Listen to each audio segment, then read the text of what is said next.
हौले खास यानी शहंशाह हिंद जलालुद्दीन मोहम्मद अकबर का वो दरबार जहां इंसाफ का सूरज कभी नहीं डूबता था। उनके चेहरे पर एक साथ एक काबिल हुक्मरां की सख्ती और एक रहमदिल बादशाह की नरमी झलक रही थी। नवरत्न अपनी अपनी जगहों पर बैठे थे, हर एक अपने आप में एक मिसाल, लेकिन सबकी निगाहें उस एक हीरे पर टिकी थीं, जो न सिर्फ शहंशाह का सबसे अजीज था, बल्कि जिसकी अक्लमंदी के आगे बड़ी बड़ी सल्तनतें भी सिर झुकाती थीं, बीरबल। दरबार की कार्रवाई चल रही थी, छोटे मोटे मसले आ रहे थे और बीरबल की मदद से शहंशाह उन्हें चुटकियों में सुलझा रहे थे। माहौल में एक सुकून था, एक इत्मीनान था कि इस छत के नीचे किसी के साथ नाइंसाफी नहीं हो सकती। लेकिन दोस्तों, क्या जिंदगी की किताब का हर पन्ना सुकून और इत्मीनान से लिखा होता है? नहीं न। कुछ पन्ने ऐसे भी होते हैं जो आपकी आत्मा तक को झकझोर कर रख देते हैं। और आज अकबर के दरबार में एक ऐसा ही पन्ना खुलने वाला था। तभी दरबान ने अदब से झुककर ऐलान किया, जहां पनाह रहमतनगर का एक बूढ़ा फरियादी करीम बख्श आपसे इंसाफ की गुहार लगाने आया है। शहंशाह की इजाजत मिलते ही एक कमजोर झुकी हुई कमर वाला बूढ़ा, जिसके चेहरे पर जिंदगी की मुश्किलात ने गहरी लकीरें खींच दी थीं, कांपते हुए कदमों से दरबार में दाखिल हुआ। उसकी आंखों में आंसुओं का एक समंदर था जो किसी भी पल छलक सकता था। उसने शहंशाह को झुककर सलाम किया और उसकी बूढ़ी आंखों ने उम्मीद से बीरबल की तरफ देखा। अकबर ने अपनी भारी लेकिन नरम आवाज में पूछा, क्या बात है करीम बख्श? तुम्हारी आंखों के ये आंसू बता रहे हैं कि तकलीफ बड़ी है। बेझिझक कहो, इस दरबार में इंसाफ के सिवा कुछ नहीं होता। करीम बख्श की आवाज घर्रा गई। उसने अपने कांपते हुए हाथों को जोड़ा और बोला, अन्नदाता, मैं लुट गया, बर्बाद हो गया। मेरी जिंदगी भर की कमाई, मेरी बेटी की शादी के लिए जोड़े हुए एक एक पैसे, सब खत्म हो गया। दरबार में एक खामोशी सी छा गई। हर कोई उस बूढ़े के दर्द को महसूस कर सकता था। दोस्तों, क्या आपने कभी किसी की आंखों में ऐसी बेबसी देखी है, जब इंसान को लगता है कि उसके पैरों के नीचे से जमीन ही खिसक गई हो? कमेंट में जरूर बताना। शहंशाह ने आगे पूछा, किसने की ये जुर्रत? किसने एक बूढ़े बाप की उम्मीदों को तोड़ा है? नाम बताओ उस शख्स का, हम उसे जमीन से खुदवा कर भी निकाल लाएंगे। करीम बख्श ने एक गहरी सांस ली और जो नाम उसकी जुबान पर आया, उसे सुनकर पूरा दरबार सन्न रह गया। उसने कहा, मेरे दोस्त, मेरे बचपन के दोस्त, शहर के सबसे अमीर और इज्जतदार सौदागर सेठ हीराचंद ने। एक पल को तो दरबार में जैसे भूचाल आ गया। हीराचंद, वो हीराचंद जो अपनी दानपुण्य के लिए मशहूर था, जो गरीबों की मदद करता था, जिसकी ईमानदारी की कस्में खाई जाती थीं। किसी को यकीन नहीं हुआ। शहंशाह अकबर भी हैरान रह गए। उन्होंने अपने एक मंत्री से कहा, फौरन सेठ हीराचंद को दरबार में पेश किया जाए। कुछ ही देर में सेठ हीराचंद, जो अपनी कीमती पोशाक और चेहरे पर एक स्थायी मुस्कान के साथ हमेशा की तरह आत्मविश्वास से भरा हुआ था, दरबार में हाजिर हुआ। उसने शहंशाह को अदब से सलाम किया। उसके चेहरे पर शिकन तक नहीं थी। उसे देखकर कौन कह सकता था कि उस पर इतना संगीन इल्जाम लगा है? अकबर ने पूरी बात हीराचंद के सामने रखी। करीम बख्श का इल्जाम था कि वो अपनी बेटी के निकाह के लिए कुछ महीनों के लिए शहर से बाहर जा रहा था, इसलिए उसने अपनी सारी जमा पूंजी 500 सोने की अशर्फियों की एक थैली अपने सबसे भरोसेमंद दोस्त हीराचंद के पास अमानत के तौर पर रखवाई थी।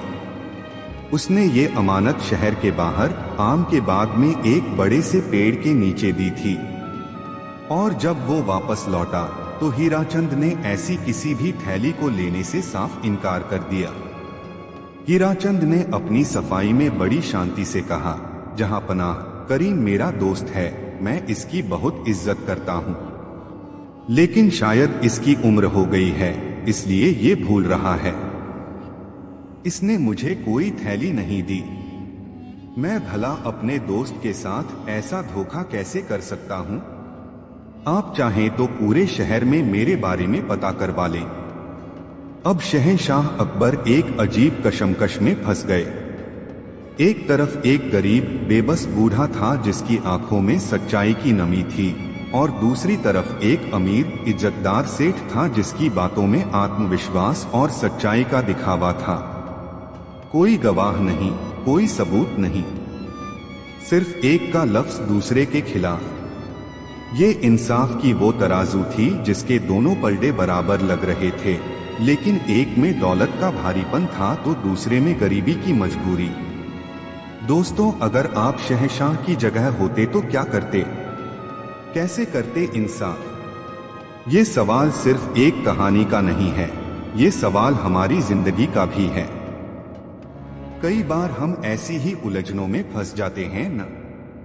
आपकी राय मेरे लिए बहुत मायने रखती है, तो कमेंट करके जरूर बताइएगा। दरबार में कानाफूसी होने लगी। ज्यादातर दरबारी हीराचंद की तरफदारी कर रहे थे। आखिर वो शहर का एक बड़ा नाम था, सल्तनत को उससे फायदा था। करीम बख्श की हालत देखकर कुछ दिल पसीज रहे थे, लेकिन जुबान खोलने की हिम्मत किसी में नहीं थी। करीम बख्श की उम्मीदें टूटने लगी। उसे लगा कि इस अमीर और ताकतवर दुनिया में उसकी गरीब आवाज दब कर रह जाएगी। उसकी आंखों से आंसू बहने लगे और वो वहीं जमीन पर बैठ गया। तभी एक आवाज ने पूरे दरबार की खामोशी को तोड़ा। ये आवाज बीरबल की थी। बीरबल अपनी जगह से उठे। उन्होंने पहले शहंशाह को सलाम किया और फिर करीम बख्श के पास जाकर उसके कंधे पर हाथ रखा। उन्होंने बड़ी नरमी से कहा, उठो करीम बख्श, जब तक इस दरबार में शहंशाह अकबर और उनका इंसाफ जिंदा है, तब तक किसी गरीब की उम्मीद नहीं टूट सकती। फिर वो शहंशाह की तरफ मुड़े और बोले, आलमपनाह, ये मामला जितना सीधा दिखता है उतना है नहीं, लेकिन हर गुनाह अपने पीछे कोई न कोई सुराग जरूर छोड़ जाता है। हमें बस उसे देखने वाली नजर चाहिए। अकबर ने पूछा, लेकिन बीरबल, यहाँ कोई सुराग नहीं है, कोई गवाह नहीं है। बीरबल मुस्कुराए। उनकी वही रहस्यमयी मुस्कान जिसके पीछे बड़ी बड़ी गुत्थियां सुलझ जाती थीं। उन्होंने कहा, गवाह है जहांपना, एक गवाह है। सब हैरान। कौन गवाह? बीरबल ने करीम बख्श से पूछा, करीम, तुमने बताया कि जब तुमने हीराचंद को वो थैली दी थी तो तुम दोनों के अलावा वहां और कौन था? करीम ने अपनी धुंधली याददाश्त पर जोर डालते हुए कहा, कोई नहीं था हुजूर।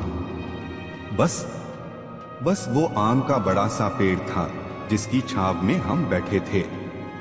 बीरबल ने सुना और उनकी मुस्कान और गहरी हो गई। उन्होंने ऐलान किया, तो फिर वही पेड़ इस मामले का गवाह है, वही पेड़ गवाही देगा। ये सुनना था कि पूरे दरबार में हंसी का एक फव्वारा सा छूट गया। दरबारी एक दूसरे को देखकर मुस्कुराने लगे। हीराचंद भी अपनी हंसी नहीं रोक पाया। उसे लगा कि बीरबल आज कोई मजाक कर रहे हैं। पेड़ और गवाही, ये कैसी बात थी? अकबर भी हैरान थे, लेकिन उन्हें बीरबल पर पूरा भरोसा था। उन्होंने कहा, बीरबल, ये तुम क्या कह रहे हो? एक पेड़ कैसे गवाही दे सकता है? उसकी तो जुबान भी नहीं होती। बीरबल ने अदब से सिर झुकाया और कहा, आलमपनाह, कभी कभी वो आवाजें भी सब कुछ कह जाती हैं जिनकी जुबान नहीं होती। बस सुनने वाले कान चाहिए। आप मुझे इजाजत दें, मैं उस बेजुबान गवाह से सच उगलवा लूंगा। शहंशाह ने इजाजत दे दी। बीरबल का ये अनोखा फैसला सुनकर जहां कुछ लोग हैरान थे, वहीं हीराचंद मन ही मन बहुत खुश हो रहा था। उसे लगा कि बीरबल इस मामले को और उलझा रहे हैं और आखिर में फैसला उसी के हक में होगा। बीरबल करीम बख्श की तरफ मुड़े और कहा, करीम, तुम अभी जाओ और उस आम के पेड़ को मेरा और शहंशाह का हुक्म सुनाओ कि उसे दरबार में गवाही के लिए हाजिर होना है। जाओ, उसे लेकर आओ। बूढ़ा करीम बख्श उलझन में पड़ गया। वो एक पेड़ को कैसे ला सकता था? लेकिन बीरबल का हुक्म था। वो चुपचाप सिर झुकाकर दरबार से बाहर चला गया। उसके जाने के बाद दरबार में इंतजार का एक लंबा दौर शुरू हो गया। वक्त बीतता जा रहा था। 1 घंटा, 2 घंटे। सूरज सिर पर चढ़कर अब ढलने लगा था। दरबारियों में बेचैनी बढ़ने लगी। करीम बख्श का कहीं अता पता नहीं था। हीराचंद अब और भी ज्यादा आत्मविश्वास से भर गया था। वो बार बार अपनी कीमती अंगूठियों को घुमा रहा था और मन ही मन बीरबल की इस बेवकूफी पर हंस रहा था। काफी देर बाद बीरबल ने हीराचंद की तरफ देखकर बड़ी सहजता से पूछा, क्यों सेठ जी, करीम बख्श को गए हुए काफी वक्त हो गया। वो बूढ़ा आदमी है, थक गया होगा। आपको क्या लगता है वो अब तक उस पेड़ तक पहुंच गया होगा? ये एक बहुत ही मामूली सा सवाल था। लेकिन दोस्तों, कभी कभी एक मामूली सा सवाल ही बड़े बड़े राज खोल देता है। क्या आप सोच सकते हैं कि इस सवाल में क्या राज छिपा था? अगर आप समझ गए हैं तो इस वीडियो को लाइक करके मुझे जरूर बताएं। और अगर नहीं तो कहानी को ध्यान से सुनते रहिए। हीराचंद, जो अपने ही ख्यालों में खोया हुआ था, बीरबल की इस बात पर तपाक से बोल पड़ा, हुजूर, वो कैसे पहुंच सकता है? वो बाग यहाँ से कम 3 कोस दूर है। उस बूढ़े को तो वहां तक पहुंचने में ही शाम हो जाएगी। पेड़ को लेकर वापस आना तो बहुत दूर की बात है। वो तो कल सुबह तक भी नहीं लौट सकता। जैसे ही हीराचंद ने ये कहा, दरबार में एक अजीब सी खामोशी छा गई। बीरबल के चेहरे पर उनकी वही विजी मुस्कान तैर गई। शहंशाह अकबर भी कुछ सोचने लगे। बाकी दरबारी समझ नहीं पा रहे थे कि अचानक ये सब क्या हो गया। हीराचंद को अपनी गलती का एहसास हुआ। उसका चेहरा पीला पड़ गया। वो समझ गया कि वो बीरबल के बुने हुए जाल में फंस चुका है। बीरबल अपनी जगह से उठे और उनकी आवाज में अब एक गजब की कड़क थी। उन्होंने शहंशाह की तरफ देखकर कहा, जहां पनाह, गवाह दरबार में आ चुका है। सब हैरान। गवाह? यहां तो कोई नहीं आया। बीरबल ने हीराचंद की तरफ इशारा करते हुए कहा, जब दरबार में आई आवाज बिना जुबान के, तो उसने सारा राज खोल दिया। मैंने आपसे कहा था न कि कभी कभी बेजुबान आवाजें भी गवाही देती हैं। इस मामले में गवाह वो पेड़ नहीं, बल्कि खुद सेठ हीराचंद की जुबान है। शहंशाह ने पूछा, साफ साफ कहो बीरबल। बीरबल ने समझाया, आलम पनाह, मैंने सेठ हीराचंद से सिर्फ इतना पूछा कि क्या करीम बख्श अब तक उस पेड़ तक पहुंच गया होगा। अगर सेठ हीराचंद सच्चे होते और उन्होंने वो थैली उस पेड़ के नीचे न ली होती, तो उन्हें कैसे पता होता कि करीम किस पेड़ की बात कर रहा है? उन्हें कैसे पता होता कि वो बाग यहाँ से 3 कोस दूर है? मैंने या करीम बख्श ने तो दरबार में उस बाग की दूरी का जिक्र तक नहीं किया था। बीरबल ने आगे कहा, सच तो ये है कि सेठ हीराचंद के दिल में जो चोर छिपा था वो उनकी जुबान पर आ गया। इनकी जुबान से निकली यही बात वो बेजुबान आवाज है जिसने आज दूध का दूध और पानी का पानी कर दिया है। ये सुनते ही हीराचंद कांपते हुए शहंशाह के कदमों में गिर पड़ा। उसने अपना सारा गुनाह कबूल कर लिया। उसने बताया कि कैसे लालच ने उसकी आंखों पर पर्दा डाल दिया था और उसने अपने ही दोस्त की अमानत में खयानत की। शहंशाह अकबर का चेहरा गुस्से से लाल हो गया। उन्होंने हुक्म दिया कि हीराचंद की सारी संपत्ति जब्त करके उसका आधा हिस्सा करीम बख्श को दिया जाए और बाकी का सल्तनत के खजाने में जमा किया जाए। और हीराचंद को उसके गुनाह के लिए कालकोठरी में डाल दिया गया। कुछ देर बाद बूढ़ा करीम बख्श भी हाफता का पता दरबार में वापस आया। वो बहुत निराश था। उसने बीरबल से कहा, हुजूर, मैं उस पेड़ से बहुत मिन्नतें की, लेकिन वो अपनी जगह से नहीं हिला। मैं उसे नहीं ला सका। बीरबल मुस्कुराए और उसके पास जाकर उसकी अशर्फियों की थैली उसके हाथ में रखते हुए बोले, तुम पेड़ को नहीं ला सके करीम, लेकिन उस पेड़ की गवाही यहाँ तक पहुँच गई। जाओ और अपनी बेटी का निकाह धूमधाम से करो। करीम बख्श की आंखों में खुशी के आंसू थे। वो बार बार बीरबल और शहंशाह अकबर का शुक्रिया अदा कर रहा था।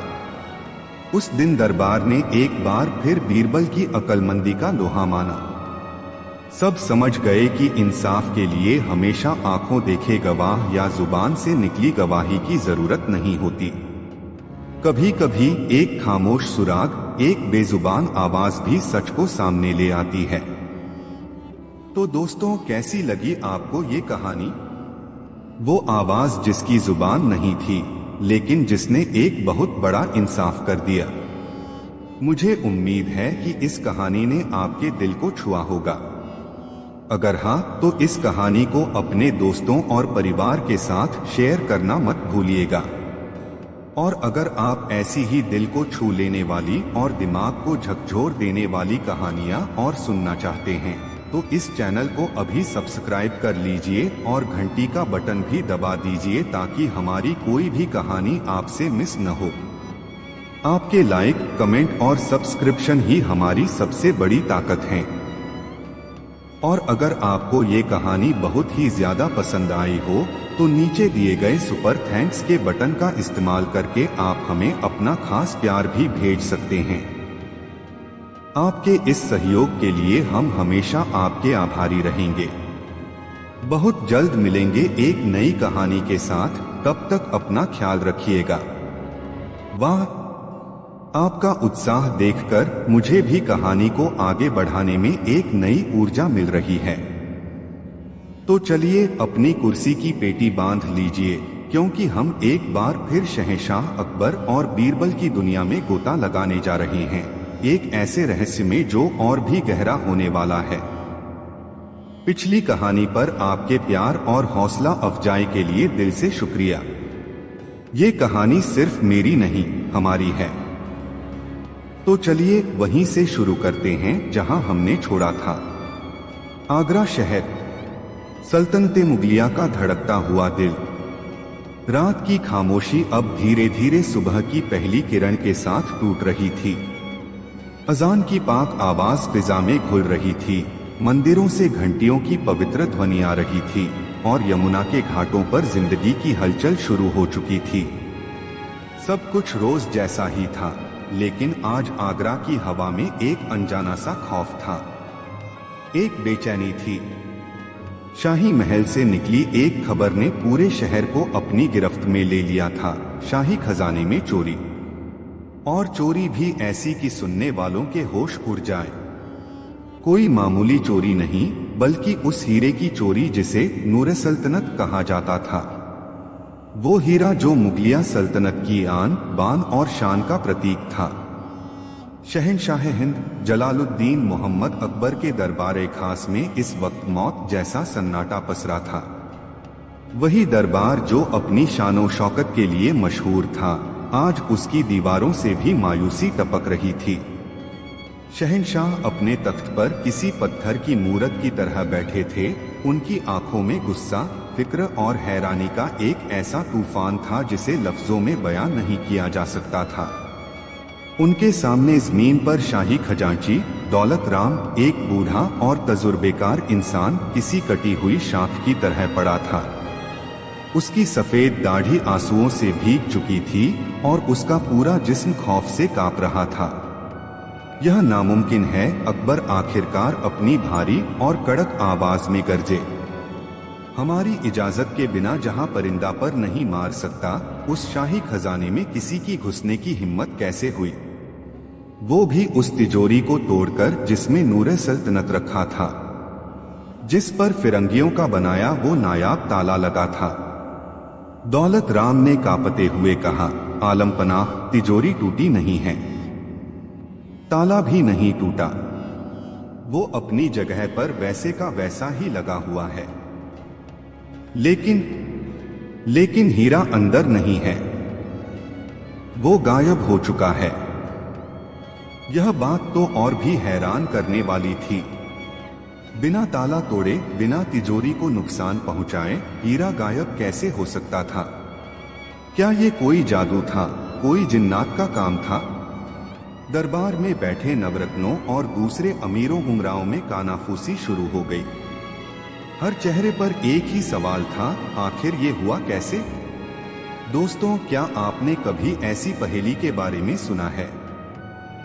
एक बंद कमरा, एक बंद तिजोरी और अंदर से कीमती चीज गायब। ये तो किसी कहानी जैसा लगता है ना? पर आज ये हकीकत बनकर शहंशाह अकबर के सामने खड़ी थी। अगर आप वहां होते तो आपके दिमाग में सबसे पहला शक किस पर जाता? कमेंट में अपनी राय जरूर दीजिएगा। मुझे आपके जासूसी दिमाग को देखने में बड़ी दिलचस्पी है। तभी बीरबल, जो अब तक खामोशी से सब कुछ सुन और देख रहे थे, आगे आए। उनके चेहरे पर न तो कोई घबराहट थी, न ही कोई हैरानी। उनकी शांत और गहरी आंखें जैसे इस पूरे मंजर के पार कुछ और ही देख रही थीं। उन्होंने पहले शहंशाह को अदब से सलाम किया। अकबर ने उम्मीद भरी नजरों से बीरबल की तरफ देखा। उन्हें पता था कि अगर इस गुत्थी को कोई सुलझा सकता है तो वो सिर्फ और सिर्फ बीरबल ही है। बीरबल, तुमने सुना, हमारी सल्तनत की इज्जत आज दांव पर लग गई है। हमें हमारा नूरे सल्तनत हर हाल में वापस चाहिए। बीरबल ने बड़ी नरमी से कहा, जहां पनाह, सब्र से काम लें। हर ताले के लिए कोई न कोई चाबी बनी होती है और हर राज के ऊपर कोई न कोई पर्दा होता है जिसे बस हटाने की देर होती है। मुझे उस तिजोरी तक ले चलिए। शहंशाह के हुक्म पर बीरबल, दौलत राम और कुछ खास सिपाहियों के साथ शाही खजाने की तरफ चल दिए। खजाने का रास्ता कई भारी दरवाजों और पहरेदारों से होकर गुजरता था। हर कदम पर सुरक्षा इतनी कड़ी थी कि किसी इंसान का वहां तक पहुंचना तो दूर, किसी ख्याल का पहुंचना भी मुश्किल लगे। आखिरकार वो उस आखिरी कमरे में पहुंचे जहां वो बदनसीब तिजोरी रखी थी। कमरा बहुत बड़ा नहीं था, लेकिन उसकी दीवारें पत्थर की बनी हुई थीं। सामने ही लोहे की वो भारी भरकम तिजोरी थी और उस तिजोरी पर लगा था वो मशहूर ताला। ये कोई आम ताला नहीं था। इसे कुछ साल पहले पुर्तगाल से आए एक सौदागर ने शहंशाह को तोहफे में दिया था। ये पीतल का बना एक बड़ा सा ताला था जिस पर अजीबोगरीब निशान बने हुए थे। इसकी चाबी भी नहीं थी। इसे खोलने का तरीका एक पहेली की तरह था जिसे सिर्फ खजांची दौलत राम और खुद शहंशाह अकबर जानते थे। बीरबल ने झुककर उस ताले को बहुत ध्यान से देखा। उन्होंने उसे छूकर महसूस किया। सब कुछ अपनी जगह पर था, कहीं कोई खरोंच तक नहीं थी। दौलत राम जी, बीरबल ने पूछा, आपने आखिरी बार इसे कब खोला था? दौलत राम ने याद करते हुए कहा, कल शाम को हुजूर। शहंशाह के हुक्म पर मैंने नूरे सल्तनत को बाहर निकालकर उसकी सफाई की थी और फिर उसे वापस इसी तिजोरी में रखकर ताला लगा दिया था। मैंने खुद ताला बंद किया था, मुझे अच्छी तरह याद है। और आपके बाद इस कमरे में कौन आया? बीरबल का अगला सवाल था। कोई नहीं हुजूर, मेरे बाहर निकलने के बाद ये दरवाजा बाहर से बंद कर दिया गया था और इस पर शाही मुहर लगा दी गई थी। सुबह जब मैं आया तो मुहर अपनी जगह पर सही सलामत थी। मैंने मुहर तोड़कर दरवाजा खोला और जब तिजोरी के पास आया तो बस दौलत राम की आवाज फिर से भर्रा गई। बीरबल कुछ देर सोचते रहे, फिर उन्होंने शहंशाह की तरफ देखकर कहा, आलमपनाह, अगर चोर इतना शातिर है कि उसने बिना कोई निशान छोड़े ये चोरी की है, तो वो यकीनन अपने आप को बहुत अक्लमंद समझता होगा, और जो खुद को ज्यादा अक्लमंद समझता है वो कोई न कोई गलती जरूर करता है। बीरबल ने एक लोहार को बुलाने का हुक्म दिया। जब लोहार आया तो बीरबल ने उसे उस ताले को तोड़ने की कोशिश करने को कहा। लोहार ने अपना हथौड़ा उठाया और जैसे ही उसने ताले पर पहली चोट मारने के लिए हाथ ऊपर उठाया, एक अजीब घटना घटी। उस ताले के अंदर से एक धीमी लेकिन साफ और खनकती हुई धात्विक आवाज आई। एक आवाज जो किसी इंसान की नहीं थी, लेकिन लग रही थी जैसे कोई बोल रहा हो। आवाज ने कहा, मैं खुलता हूं चाबी से नहीं, अक्ल की ताबीर से। मेरा राज छिपा है वहीं जहां रोशनी मिलती है अंधेरे की तासीर से। ये सुनते ही वहां मौजूद हर शख्स डर और हैरत से 2 कदम पीछे हट गया। लोहार के हाथ से हथौड़ा छूटकर जमीन पर गिर पड़ा। दौलत राम की तो जैसे जान ही निकल गई। सिपाही एक दूसरे का मुंह देखने लगे। एक ताला बोल रहा था।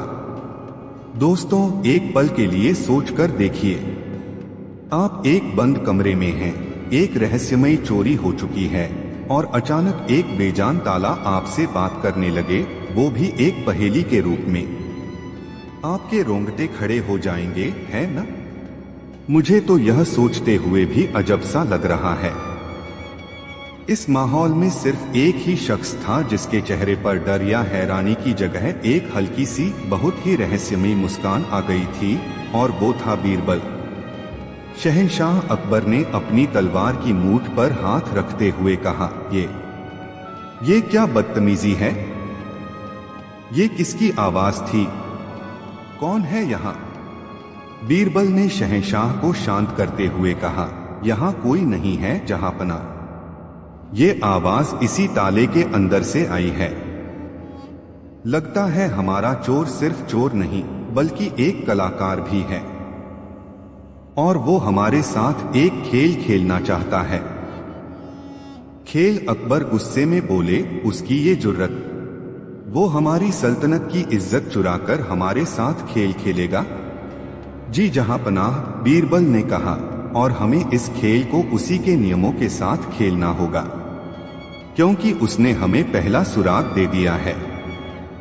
इस बोलने वाले ताले ने हमें एक पहेली दी है। बीरबल ने उस पहेली को दोहराया, मैं खुलता हूं चाबी से नहीं, अक्ल की ताबीर से। मेरा राज छिपा है वहीं जहां रोशनी मिलती है अंधेरे की तासीर से।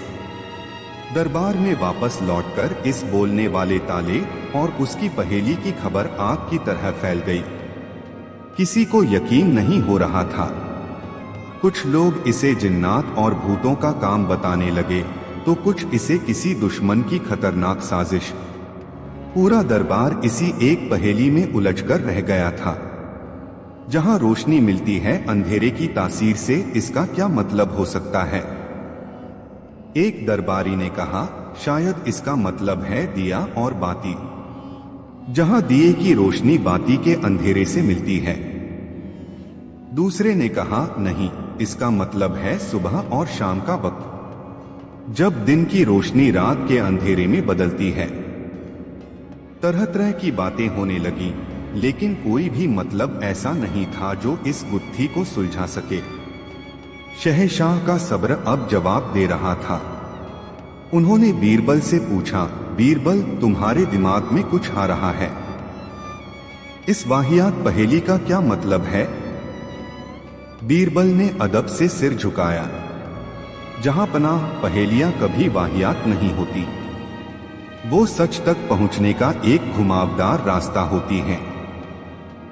मुझे लगता है इस पहेली का जवाब हमें खजाने में नहीं बल्कि कहीं और खोजना होगा, कहा। शहंशाह ने बेचैनी से पूछा, बीरबल ने अपनी गहरी नजरें खजांची दौलत राम पर डाली, जो अभी भी सहमा हुआ एक कोने में खड़ा था। बीरबल ने कहा, इस पहेली का एक हिस्सा कहता है अक्ल की ताबीर से, यानी हमें उस शख्स की अक्ल और आदतों को समझना होगा जो इस ताले और इस खजाने के सबसे करीब था। बीरबल शहंशाह से इजाजत लेकर दौलत राम के पास गए और बड़ी नरमी से पूछा, दौलत राम जी, आप परेशान न हो, बस मेरे कुछ सवालों का जवाब दीजिए। आप खजाने का काम खत्म करने के बाद आमतौर पर क्या करते हैं? दौलत राम ने सोचा और कहा, हुजूर, मैं सीधा अपने घर जाता हूँ। बस रास्ते में कभी कभी हकीम जी की दुकान पर रुककर अपनी दवा ले लेता हूँ। हकीम? बीरबल ने इस लफ्ज को धीरे से दोहराया। और कुछ खास? नहीं हुजूर, बस। हाँ, मुझे पढ़ने का बहुत शौक है। रात को सोने से पहले मैं कुछ देर के लिए किताबें जरूर पढ़ता हूँ, दौलत राम ने कहा। बीरबल की आंखों में एक अजीब सी चमक आई, जैसे उन्हें कोई धागा मिल गया है। उन्होंने पूछा, कैसी किताबें पढ़ते हैं आप? दौलत राम ने कहा, शायरी और कभी कभी पुरानी कहानियों की किताबें। बीरबल खामोश हो गए। वो दरबार में टहलने लगे। उनकी नजरें जमीन पर गड़ी थीं, लेकिन उनका दिमाग किसी और ही दुनिया में दौड़ रहा था। वो बार बार उस पहेली को अपने मन में दोहरा रहे थे, जहां रोशनी मिलती है अंधेरे की तासीर से, और साथ ही दौलत राम की आदतों को भी तोल रहे थे। हकीम, दवा, शायरी, किताबें। दरबार में मौजूद हर शख्स की नजरें बीरबल पर टिकी थीं। हर कोई यह देखने के लिए बेताब था कि बीरबल का अगला कदम क्या होगा। क्या बीरबल इस बोलने वाले ताले के राज को खोल पाएंगे? क्या वो उस पहेली को सुलझा पाएंगे जिसका कोई और छोर समझ नहीं आ रहा था? सल्तनत की इज्जत, शहंशाह का भरोसा और एक बूढ़े खजांची की जिंदगी, सब कुछ अब बीरबल के अगले फैसले पर टिका था। बीरबल अचानक रुके। उन्होंने अपना सिर उठाया और उनकी नजरों में एक आत्मविश्वास था।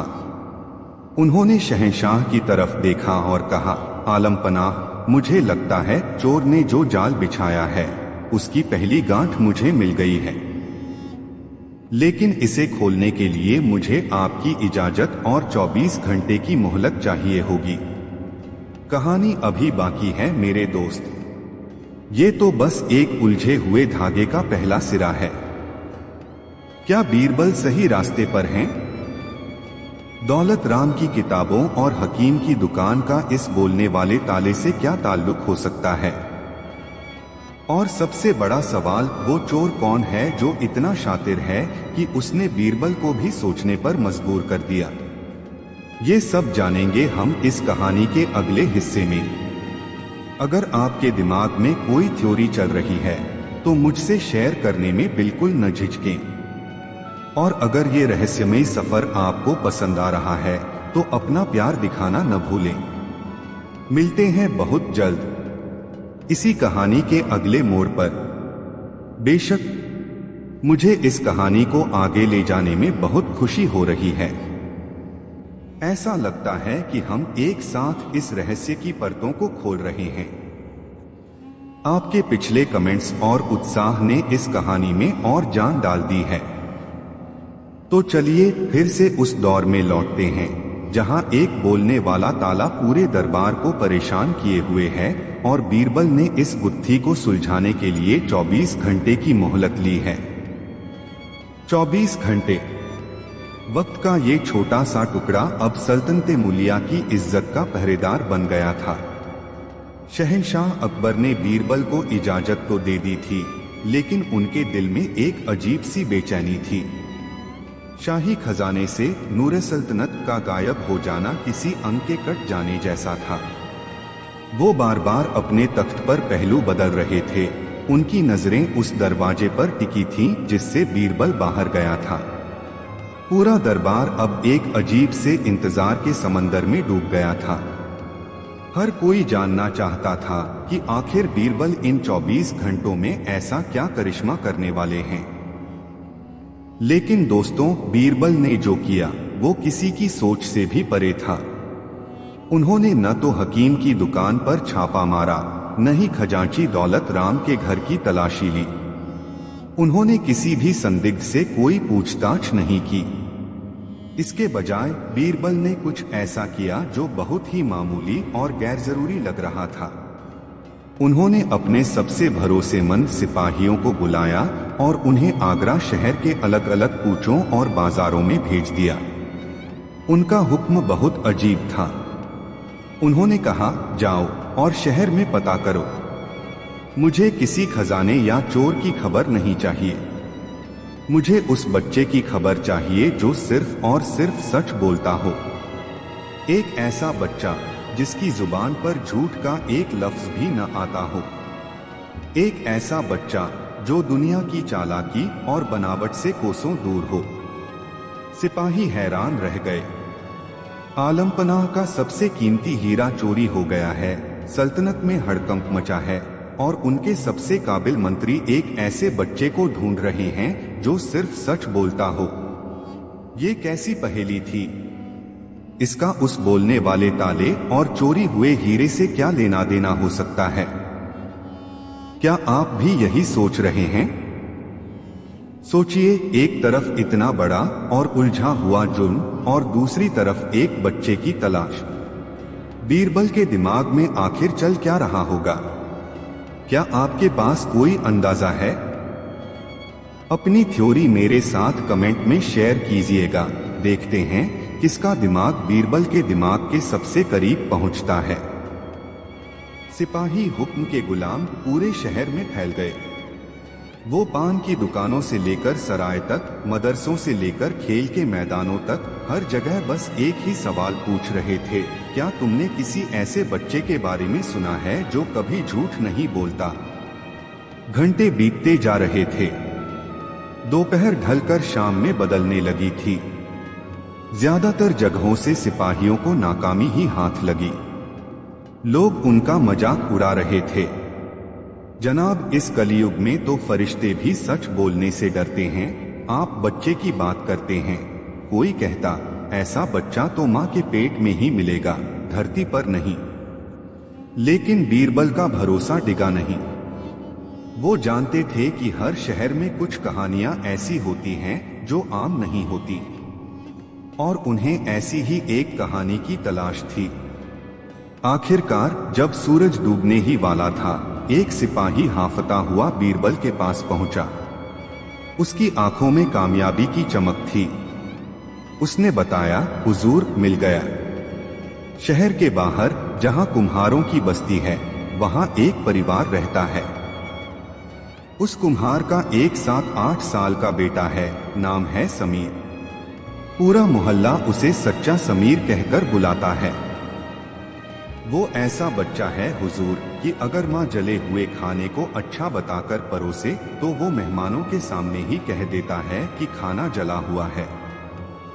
अगर उसका पिता किसी ग्राहक से घड़े की ज्यादा कीमत बता दे तो वो सबके सामने अपने पिता की गलती बता देता है। उसकी इस आदत की वजह से उसके माँ बाप बहुत परेशान रहते हैं, लेकिन वो बच्चा, वो तो बस वही बोलता है जो वो देखता है और महसूस करता है।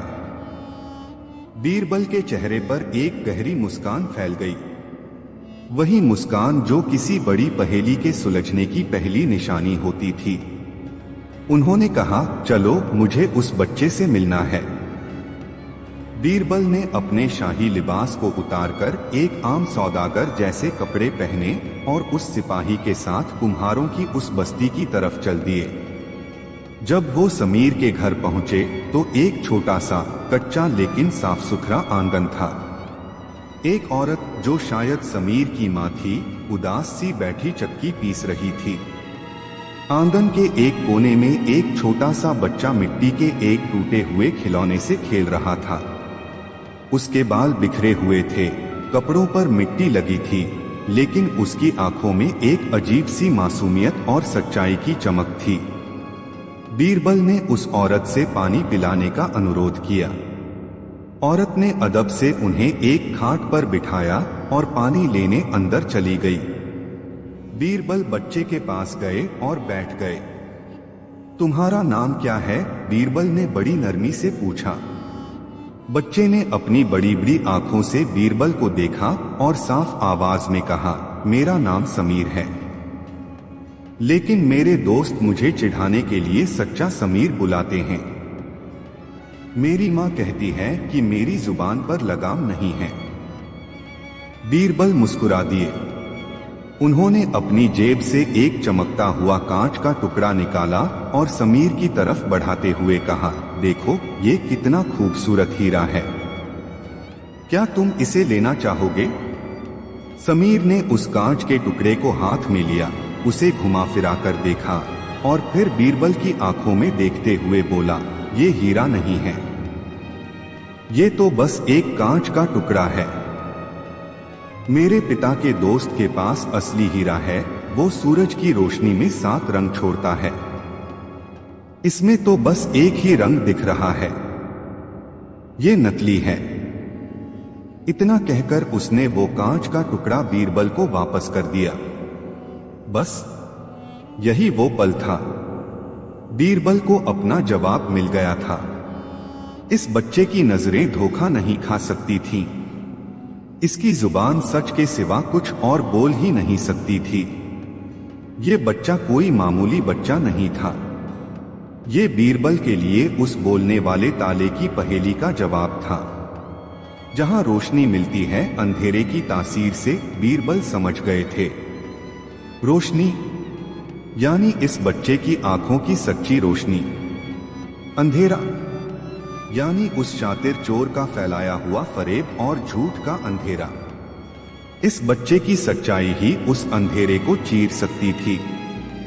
बीरबल ने समीर के सिर पर हाथ फेरा और उसकी मां से कहा, बहन, तुम्हारा बेटा तुम्हारी परेशानी नहीं, तुम्हारी ताकत है। इसकी सच्चाई एक दिन तुम्हारा नाम रोशन करेगी। कल सुबह तुम और तुम्हारा बेटा मेरे साथ शाही महल चलोगे। डरो मत, तुम शहंशाह के मेहमान होगे। औरत और उसका पति, जो अब तक आ चुका था, हैरान और डरे हुए थे। शाही महल, वो और उनका बेटा, आखिर उन्होंने ऐसा क्या कर दिया? लेकिन बीरबल के आश्वासन पर वो मान गए। अगली सुबह जब दरबार लगा तो माहौल पहले से भी ज्यादा गंभीर था। सबकी नजरें बीरबल पर थीं। तभी बीरबल एक साधारण से कुम्हार, उसकी पत्नी और उनके बेटे समीर के साथ दरबार में दाखिल हुए। हर कोई हैरान रह गया। ये कौन लोग थे और इस शाही मामले में इनका क्या काम था? अकबर ने भी हैरानी से पूछा, बीरबल, ये सब क्या है? मैंने तुम्हें चोर का पता लगाने के लिए 24 घंटे दिए थे और तुम इन गरीबों को यहाँ ले आए हो। बीरबल ने अदब से झुककर कहा, आलम पनाह, चोर तक पहुंचने का रास्ता इन्हीं के घर से होकर जाता है। ये बच्चा जिसका नाम समीर है कोई मामूली बच्चा नहीं है। ये वो बच्चा है जो सिर्फ सच्चाई बोलता है। और आज यही बच्चा उस बोलने वाले ताले के राज से पर्दा उठाएगा। दरबार में एक कानाफूसी का दौर शुरू हो गया। एक बच्चा, एक 7 साल का बच्चा इस सदी की सबसे बड़ी चोरी का राज खोलेगा। ये बात किसी के गले नहीं उतर रही थी। खजांची दौलत राम, जो काम पता हुआ एक कोने में खड़ा था, उसने भी उम्मीद और डर से उस बच्चे की तरफ देखा। बीरबल ने शहंशाह से कुछ लोगों को दरबार में तलब करने की इजाजत मांगी। उनकी फहरिस्त में सबसे पहला नाम था खजांची दौलत राम का। दूसरा नाम था शहर के मशहूर हकीम सैफुद्दीन का, जिनकी दुकान पर दौलत राम अक्सर दवा लेने जाता था। और तीसरा नाम था इमाद खान का, जो शाही पुस्तकालय का निगरान था और दौलत राम को पढ़ने के लिए किताबें दिया करता था। जब ये तीनों दरबार में हाजिर हो गए तो बीरबल ने अपना खेल शुरू किया। उन्होंने समीर को अपने पास बुलाया और कहा, बेटा समीर, डरो मत। बस मुझे ये बताओ कि इन तीनों लोगों को देखकर तुम्हें क्या महसूस हो रहा है। इनके बारे में जो भी तुम्हारे दिल में आए सच सच कह देना।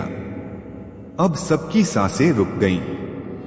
एक मासूम बच्चा और उसके सामने 3 इज्जतदार और उम्रदराज लोग। ये एक अजीब सा मंजर था। समीर ने अपनी मासूम नजरों से पहले खजांची दौलत राम को देखा। दौलत राम डर के मारे पसीने पसीने हो रहा था।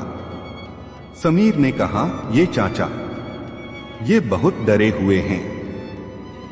इनका दिल बहुत तेज तेज धड़क रहा है, जैसे इन्होंने कोई डरावना सपना देखा हो। ये बुरे आदमी नहीं लगते, लेकिन ये बहुत डरपोक हैं। फिर समीर ने हकीम सैफुद्दीन की तरफ देखा। हकीम साहब बड़े शांत और संजीदा खड़े थे। उनके चेहरे पर कोई भाव नहीं था। समीर ने कुछ देर उन्हें देखा और बोला, इनके हाथों से अच्छी अच्छी खुशबू आ रही है, जैसे फूलों और पत्तियों की। ये बहुत शांत दिख रहे हैं, लेकिन इनकी आंखों में शांति नहीं है। इनकी आंखें कुछ ढूंढ रही हैं। अब बारी थी पुस्तकालय के निगरान इमाद खान की। इमाद खान एक दुबला पतला विद्वान जैसा दिखने वाला आदमी था। समीर ने इमाद खान को देखा और अचानक चुप हो गया। वो बस उसे घूरता रहा। उसकी खामोशी ने दरबार के सन्नाटे को और भी गहरा कर दिया। बीरबल ने नरमी से पूछा, क्या हुआ समीर? कुछ तो बोलो। समीर ने धीरे से कहा, इनकी उंगलियों पर स्याही लगी है और इनकी आंखों में वही पहेली है जो उस दिन उस ताले ने बोली थी। ये सुनते ही दरबार में जैसे बिजली कौंध गई। इमाद खान का चेहरा फक से सफेद पड़ गया। शहंशाह अकबर अपने तख्त से उठ खड़े हुए। हकीम सैफुद्दीन की शांति भंग हो गई और दौलत राम तो जैसे बेहोश होने वाला था। एक बच्चा जिसकी जुबान झूठ नहीं बोलती थी, उसने उस राज की तरफ इशारा कर दिया था जहां किसी की सोच भी नहीं पहुंच सकती थी। लेकिन कहानी यहां खत्म नहीं हुई थी। ये तो बस शुरुआत थी, क्योंकि चोर का पता लगना एक बात थी, लेकिन नूरे सल्तनत कहाँ था और उस बोलने वाले ताले का असली राज क्या था? और सबसे बड़ी बात, इमाद खान जैसे एक मामूली किताब वाले ने इतनी बड़ी और नामुमकिन चोरी को अंजाम कैसे दिया? ये सब राज अभी खुलने बाकी हैं। बीरबल का असली खेल तो अब शुरू होने वाला था। वो जानते थे कि इमाद खान कोई मामूली चोर नहीं है। वो एक शातिर दिमाग वाला कलाकार है और उससे सच उगलवाना लोहे के चने चबाने जैसा होगा। क्या आप जानना चाहते हैं कि बीरबल ने इमाद खान से सच कैसे उगलवाया और उस बोलने वाले ताले के पीछे की तकनीक क्या थी? अगर हाँ, तो जुड़े रहिए हमारे साथ। इस कहानी का अगला हिस्सा और भी ज्यादा रोमांचक और हैरतअंगेज होने वाला है। आपका क्या ख्याल है, हीरा कहाँ छिपा हो सकता है? अपनी जासूसी दिखाइए और कमेंट में बताइए। मिलते हैं बहुत जल्द इसी कहानी के अगले पन्ने पर। अरे वाह, ऐसा लग रहा है कि आप और मैं मिलकर इस कहानी को जी रहे हैं। आपका जुनून और आपकी दिलचस्पी ही इस कहानी की असली जान है। उस मासूम बच्चे समीर ने अपनी सच्चाई की उंगली जिस तरफ उठाई, उसने पूरे दरबार को हिलाकर रख दिया। तो चलिए बिना एक पल भी गवाए फिर से आगरा के उस दरबार में चलते हैं, जहां एक बच्चे की बेबाक आवाज ने सबसे बड़े राजदार के चेहरे से नकाब खींच लिया था। दरबार की दीवारों में सदियों की गूंज कैद थी, लेकिन आज वो भी उस खामोशी के बोझ तले दबकर सिसक रही थी।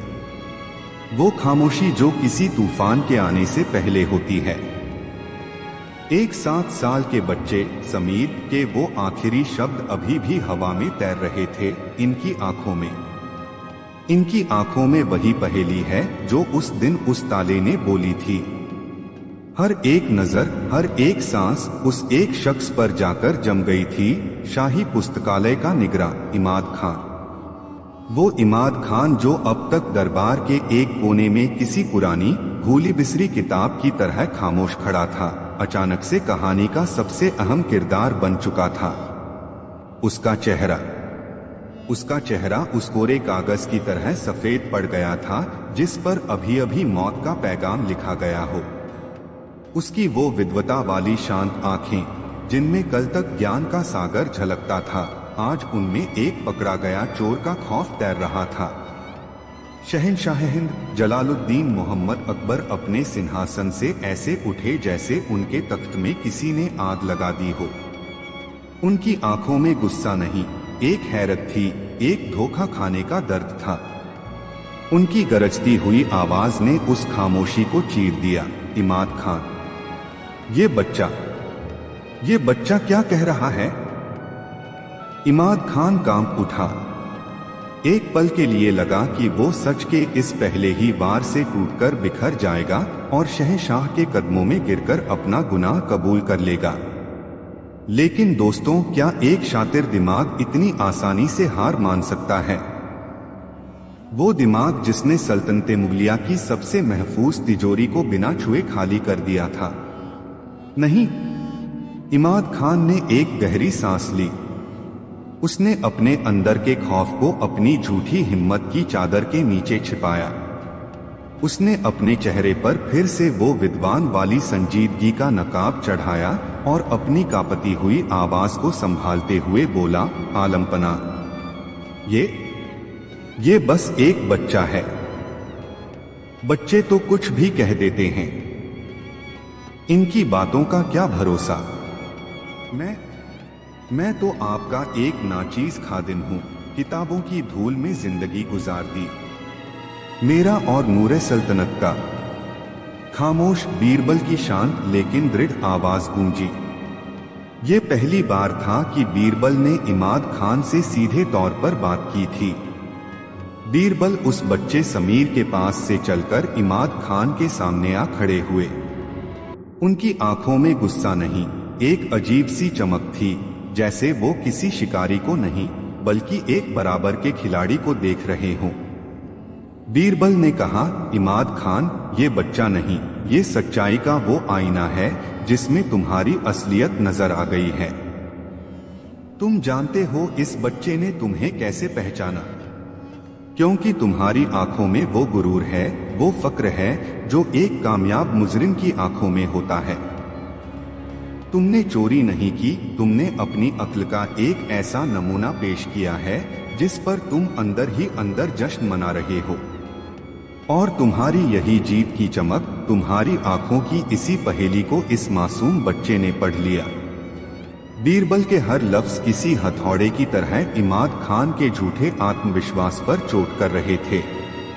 इमाद खान समझ गया कि अब इनकार करने का कोई फायदा नहीं। उसका राज खुल चुका था, लेकिन वो टूटेगा नहीं, वो हारेगा नहीं। अगर वो पकड़ा भी गया तो अपनी शर्तों पर। अचानक इमाद खान के चेहरे का भाव बदला। खौफ की जगह एक अजीब सी व्यंग्य भरी मुस्कान ने ले ली। वो हंसने लगा, पहले धीरे धीरे, फिर जोर जोर से। उसकी हंसी में पश्चाताप नहीं बल्कि पूरे दरबार का, पूरी सल्तनत का मजाक उड़ाने का भाव था। वाह बीरबल, वाह, उसने हंसते हुए कहा। मान गया मैं तुम्हारी नजरों को। आखिर तुमने उस धूल में छिपे हीरे को पहचान ही लिया जिसे ये सल्तनत कभी देख ही नहीं पाई। उसका ये कबूलनामा इतना अप्रत्याशित और इतना ढीठ था कि सब सन्न रह गए। शहंशाह अकबर ने अपनी तलवार खींच ली। गुस्ताख, तेरी ये हिम्मत! तूने चोरी भी की और अब सीना जोरी भी कर रहा है। बता, नूरे सल्तनत कहाँ है, वरना तेरी खाल खींचवा दूंगा। इमाद खान डरा नहीं। उसकी आंखों में अब मौत का खौफ नहीं बल्कि एक खिलाड़ी का नशा था। उसने शहंशाह की तरफ देखकर कहा, खाल तो आप खींचवा ही लेंगे जहां पनाह, आप बादशाह जो ठहरे। लेकिन हीरा, नूरे सल्तनत, वो आपको तब तक नहीं मिल सकता जब तक आप मुझे हरा न दें। मैंने उसे चुराया नहीं है, मैंने उसे एक सवाल के पीछे छिपा दिया है। एक ऐसा सवाल जो समय से भी तेज दौड़ता है। दरबार में फिर सन्नाटा। ये क्या नया पागलपन था? एक सवाल जो समय से तेज दौड़ता है। बीरबल ने आगे बढ़कर शहंशाह को शांत किया और इमाद खान से पूछा, कैसा सवाल इमाद? इमाद खान ने अपनी नजरें बीरबल की नजरों में डाली। अब ये जंग शहंशाह और एक मुजरिम के बीच नहीं बल्कि दो दिमागों के बीच की हो गई थी। इमाद खान ने अपनी आवाज को एक रहस्यमय अंदाज देते हुए कहा, बीरबल तुम अक्लमंद हो तो सुनो मेरा सवाल, और ये सवाल सिर्फ तुम्हारे लिए है। वो कौन सी चीज है जो ख्याल की रफ्तार से सफर करती है, जो एक पल में जन्नत की सैर कर सकती है और दूसरे ही पल में दोजख की आग महसूस कर सकती है, जो बिना पैरों के पूरी कायनात नाप लेती है, जो तलवार से ज्यादा गहरा जख्म देती है और मरहम से ज्यादा सुकून भी, जो बादशाह को फकीर और फकीर को बादशाह बना सकती है, वो भी बिना अपनी जगह से हिले। बताओ बीरबल वो क्या है? इमाद खान ने आगे कहा, जिस दिन तुम मेरे इस सवाल का जवाब दे दोगे उसी पल तुम्हें वो सुराग मिल जाएगा जो तुम्हें नूरे सल्तनत तक ले जाएगा। लेकिन याद रखना, मेरा ये सवाल समय से भी तेज दौड़ता है। जितनी देर तुम इसका जवाब सोचने में लगाओगे, हीरा तुमसे उतनी ही दूर होता चला जाएगा। वो एक ऐसी जगह पर है जहां हर गुजरता हुआ लम्हा उसे और भी महफूज बना रहा है। यह कहकर इमाद खान खामोश हो गया। उसने एक ऐसा पासा फेंका था जिसने पूरी बाजी को पलटकर रख दिया था। अब वो एक मुजरिम नहीं बल्कि एक पहेली का रखवाला बन गया था। उसने अपनी आजादी और अपनी जान को अपने ही सवाल के साथ बांध दिया था। दोस्तों, क्या आप इस पहेली में खो गए? एक ऐसा सवाल जो समय से भी तेज है। मैं तो सच में इस सवाल की गहराई में डूब सा गया हूं। आपके दिमाग में क्या जवाब आ रहा है? वो क्या चीज हो सकती है जो इमाद खान ने बयां की है? अपना जवाब कमेंट में जरूर लिखना। मुझे ये जानने का इंतजार रहेगा कि आप में से कितने लोग इमाद खान के दिमाग तक पहुंच पाए। शहंशाह अकबर गुस्से और बेचैनी से दरबार में टहलने लगे। उन्होंने अपने नवरत्नों और दूसरे काबिल दरबारियों से इस पहेली का हल पूछा। राजा टोडरमल ने कहा, आलमपनाह, ये शायद कोई गणित का सूत्र है, कोई हिसाब है जो पलक झपकते ही हो जाता है। तानसेन ने अपनी राय दी, जहांपनाह, ये संगीत की कोई धुन हो सकती है। एक सुर इंसान को पल में खुशी और पल में गम दे सकता है। लेकिन हर जवाब पर इमाद खान बस व्यंग्य से मुस्कुरा देता। कोई भी जवाब उसके सवाल की गहराई तक नहीं पहुंच पा रहा था। शहंशाह ने बेबसी से बीरबल की तरफ देखा। बीरबल खामोश थे। वो इमाद खान को नहीं बल्कि उसके सवाल को घूर रहे थे। वो जानते थे कि ये सिर्फ एक पहेली नहीं है, ये इमाद खान के दिमाग का, उसकी शख्सियत का, उसके मकसद का आईना है। इस सवाल का जवाब ही चोर की पूरी कहानी कह देगा। बीरबल ने शहंशाह से कहा, जहांपनाह, इस सवाल का जवाब इस दरबार की दीवारों में नहीं मिलेगा। इसके लिए मुझे वहां जाना होगा जहां ये सवाल पैदा हुआ है। मुझे इमाद खान के दिमाग में उतरना होगा। क्या मतलब है तुम्हारा? अकबर ने पूछा। मतलब ये जहांपनाह कि मुझे शाही पुस्तकालय जाना होगा। मुझे इमाद खान की दुनिया देखनी होगी, उसके शब्द, उसकी किताबें, उसकी लिखावट। मुझे वहीं इस सवाल की आत्मा मिलेगी। शहंशाह ने इजाजत दे दी। इमाद खान को कड़ी सुरक्षा में कैद कर लिया गया, लेकिन उसके चेहरे पर शिकन नहीं थी। उसे यकीन था कि उसकी पहेली को कोई नहीं तोड़ सकता। बीरबल शाही पुस्तकालय की ओर चल दिए। ये कोई आम इमारत नहीं थी, ये ज्ञान का एक समंदर था। लाखों किताबें, हजारों पांडुलिपियां, दीवारों में बने आले और उन पर रखी पुरानी पुरानी पोथियां। हवा में कागज और सूखी स्याही की एक मिलीजुली महक थी जो किसी भी पढ़ने वाले के लिए इत्र से कम नहीं थी। लेकिन आज बीरबल यहाँ कुछ पढ़ने नहीं आए थे, वो एक चोर के कदमों के निशान ढूंढने आए थे। वो उस जगह पहुंचे जहां इमाद खान बैठता था। एक छोटी सी मेज, एक कलमदवात और कुछ अधूरे पड़े कागज।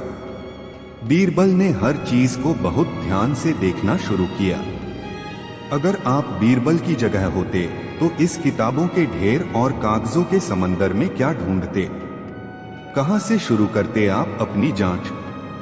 ये एक बहुत ही पेचीदा सवाल है, क्योंकि सुराग कहीं भी हो सकता है। बीरबल ने मेज पर रखे कागजों को उठाया। उन पर इमाद खान की अपनी लिखी हुई कुछ शायरियां थीं। बीरबल उन्हें पढ़ने लगे। उनमें सल्तनत की शान में कसीदे नहीं थे, उनमें दर्द था, एक शिकायत थी, एक अकेलेपन का एहसास था। ऐसी शिकायत जो एक काबिल इंसान को तब होती है जब उसकी कद्र नहीं होती। बीरबल समझ गए कि इमाद खान को दौलत का लालच नहीं था, उसे इज्जत की, पहचान की भूख थी। वो कुछ ऐसा करना चाहता था कि पूरी सल्तनत उसे याद रखे। और चोरी, ये नामुमकिन चोरी, उसका वही तरीका था। फिर बीरबल की नजर एक किताब पर पड़ी जो मेज के कोने में दूसरों से अलग रखी थी। ये खगोल विज्ञान यानी सितारों और ग्रहों की चाल पर लिखी एक पुरानी किताब थी। बीरबल ने उसे खोला। किताब के पन्ने पुराने और पीले पड़ चुके थे, लेकिन उसके हाशियों पर, खाली जगहों पर नई स्याही से कुछ लिखा हुआ था। ये इमाद खान की लिखावट थी। उसने कोई शायरी नहीं लिखी थी, उसने अजीबोगरीब नक्शे बना रखे थे, सूरज, चांद और परछाइयों के चित्र। उसने किसी खास दिन और किसी खास पहर में परछाई की लंबाई और उसके कोण का हिसाब लगा रखा था। और एक पन्ने पर उसने एक पहेली लिखी थी, वही पहेली जो उसने बोलने वाले ताले में छिपाई थी, जहां रोशनी मिलती है अंधेरे की तासीर से।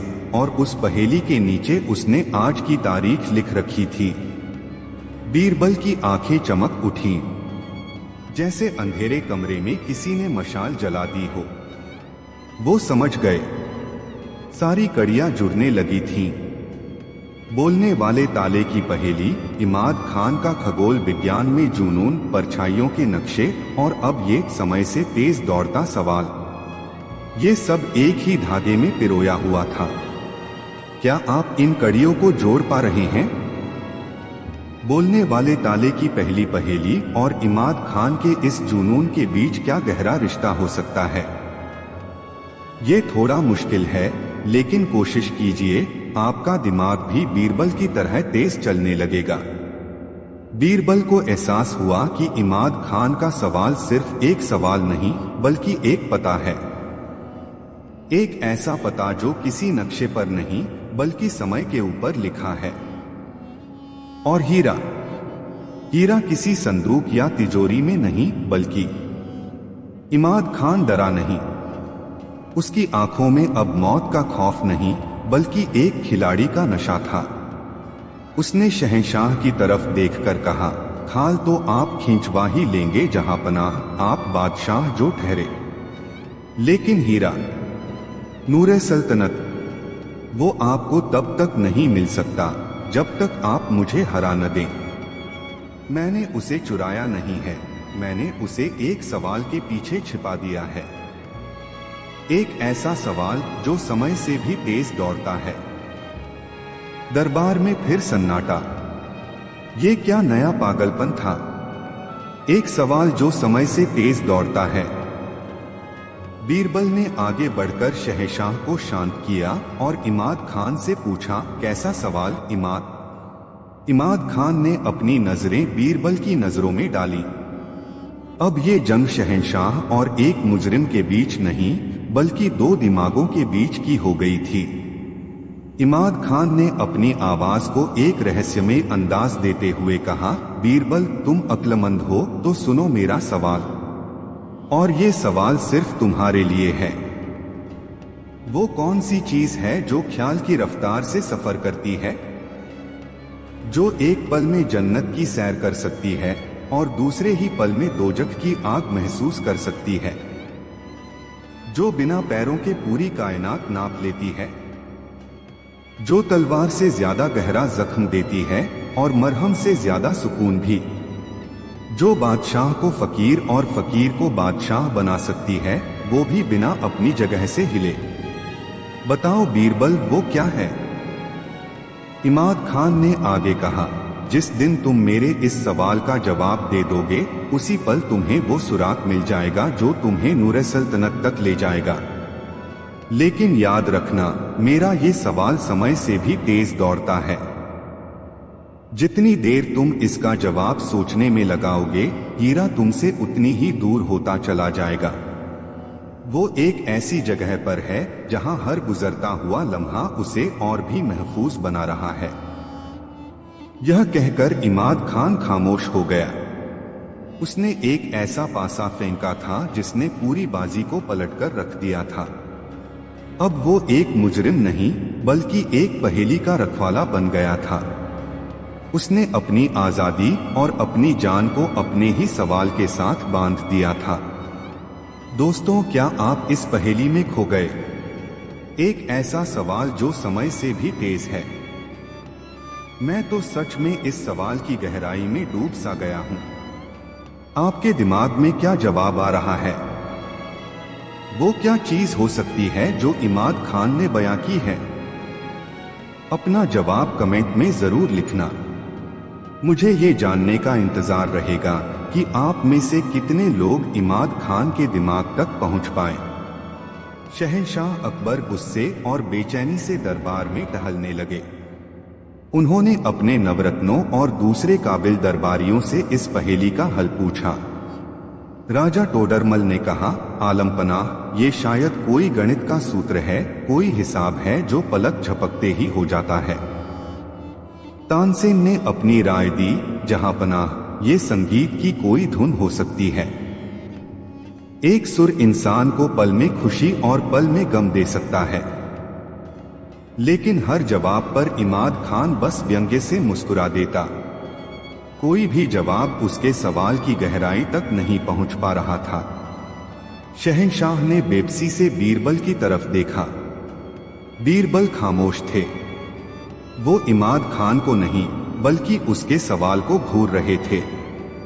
वो जानते थे कि ये सिर्फ एक पहेली नहीं है, ये इमाद खान के दिमाग का, उसकी शख्सियत का, उसके मकसद का आईना है। इस सवाल का जवाब ही चोर की पूरी कहानी कह देगा। बीरबल ने शहंशाह से कहा, जहांपनाह, इस सवाल का जवाब इस दरबार की दीवारों में नहीं मिलेगा। इसके लिए मुझे वहां जाना होगा जहां ये सवाल पैदा हुआ है। मुझे इमाद खान के दिमाग में उतरना होगा। क्या मतलब है तुम्हारा? अकबर ने पूछा। मतलब ये जहांपनाह कि मुझे शाही पुस्तकालय जाना होगा। मुझे इमाद खान की दुनिया देखनी होगी, उसके शब्द, उसकी किताबें, उसकी लिखावट। मुझे वहीं इस सवाल की आत्मा मिलेगी। शहंशाह ने इजाजत दे दी। इमाद खान को कड़ी सुरक्षा में कैद कर लिया गया, लेकिन उसके चेहरे पर शिकन नहीं थी। उसे यकीन था कि उसकी पहेली को कोई नहीं तोड़ सकता। बीरबल शाही पुस्तकालय की ओर चल दिए। ये कोई आम इमारत नहीं थी, ये ज्ञान का एक समंदर था। लाखों किताबें, हजारों पांडुलिपियां, दीवारों में बने आले और उन पर रखी पुरानी पुरानी पोथियां। हवा में कागज और सूखी स्याही की एक मिलीजुली महक थी जो किसी भी पढ़ने वाले के लिए इत्र से कम नहीं थी। लेकिन आज बीरबल यहाँ कुछ पढ़ने नहीं आए थे। वो एक चोर के कदमों के निशान ढूंढने आए थे। वो उस जगह पहुंचे जहां इमाद खान बैठता था। एक छोटी सी मेज, एक कलमदवात और कुछ अधूरे पड़े कागज। बीरबल ने हर चीज को बहुत ध्यान से देखना शुरू किया। अगर आप बीरबल की जगह होते तो इस किताबों के ढेर और कागजों के समंदर में क्या ढूंढते? कहां से शुरू करते आप अपनी जांच? ये एक बहुत ही पेचीदा सवाल है, क्योंकि सुराग कहीं भी हो सकता है। बीरबल ने मेज पर रखे कागजों को उठाया। उन पर इमाद खान की अपनी लिखी हुई कुछ शायरियां थीं। बीरबल उन्हें पढ़ने लगे। उनमें सल्तनत की शान में कसीदे नहीं थे। उनमें दर्द था, एक शिकायत थी, एक अकेलेपन का एहसास था। ऐसी शिकायत जो एक काबिल इंसान को तब होती है जब उसकी कद्र नहीं होती। बीरबल समझ गए कि इमाद खान को दौलत का लालच नहीं था, उसे इज्जत की, पहचान की भूख थी। वो कुछ ऐसा करना चाहता था कि पूरी सल्तनत उसे याद रखे। और चोरी, ये नामुमकिन चोरी, उसका वही तरीका था। फिर बीरबल की नजर एक किताब पर पड़ी जो मेज के कोने में दूसरों से अलग रखी थी। ये खगोल विज्ञान यानी सितारों और ग्रहों की चाल पर लिखी एक पुरानी किताब थी। बीरबल ने उसे खोला। किताब के पन्ने पुराने और पीले पड़ चुके थे, लेकिन उसके हाशियों पर, खाली जगहों पर नई स्याही से कुछ लिखा हुआ था। ये इमाद खान की लिखावट थी। उसने कोई शायरी नहीं लिखी थी। उसने अजीबोगरीब नक्शे बना रखे थे, सूरज, चांद और परछाइयों के चित्र। उसने किसी खास दिन और किसी खास पहर में परछाई की लंबाई और उसके कोण का हिसाब लगा रखा था। और एक पन्ने पर उसने एक पहेली लिखी थी, वही पहेली जो उसने बोलने वाले ताले में छिपाई थी, जहां रोशनी मिलती है अंधेरे की तासीर से। और उस पहेली के नीचे उसने आज की तारीख लिख रखी थी। बीरबल की आंखें चमक उठीं, जैसे अंधेरे कमरे में किसी ने मशाल जला दी हो। वो समझ गए, सारी कड़ियां जुड़ने लगी थीं। बोलने वाले ताले की पहेली, इमाद खान का खगोल विज्ञान में जुनून, परछाइयों के नक्शे और अब ये समय से तेज दौड़ता सवाल, ये सब एक ही धागे में पिरोया हुआ था।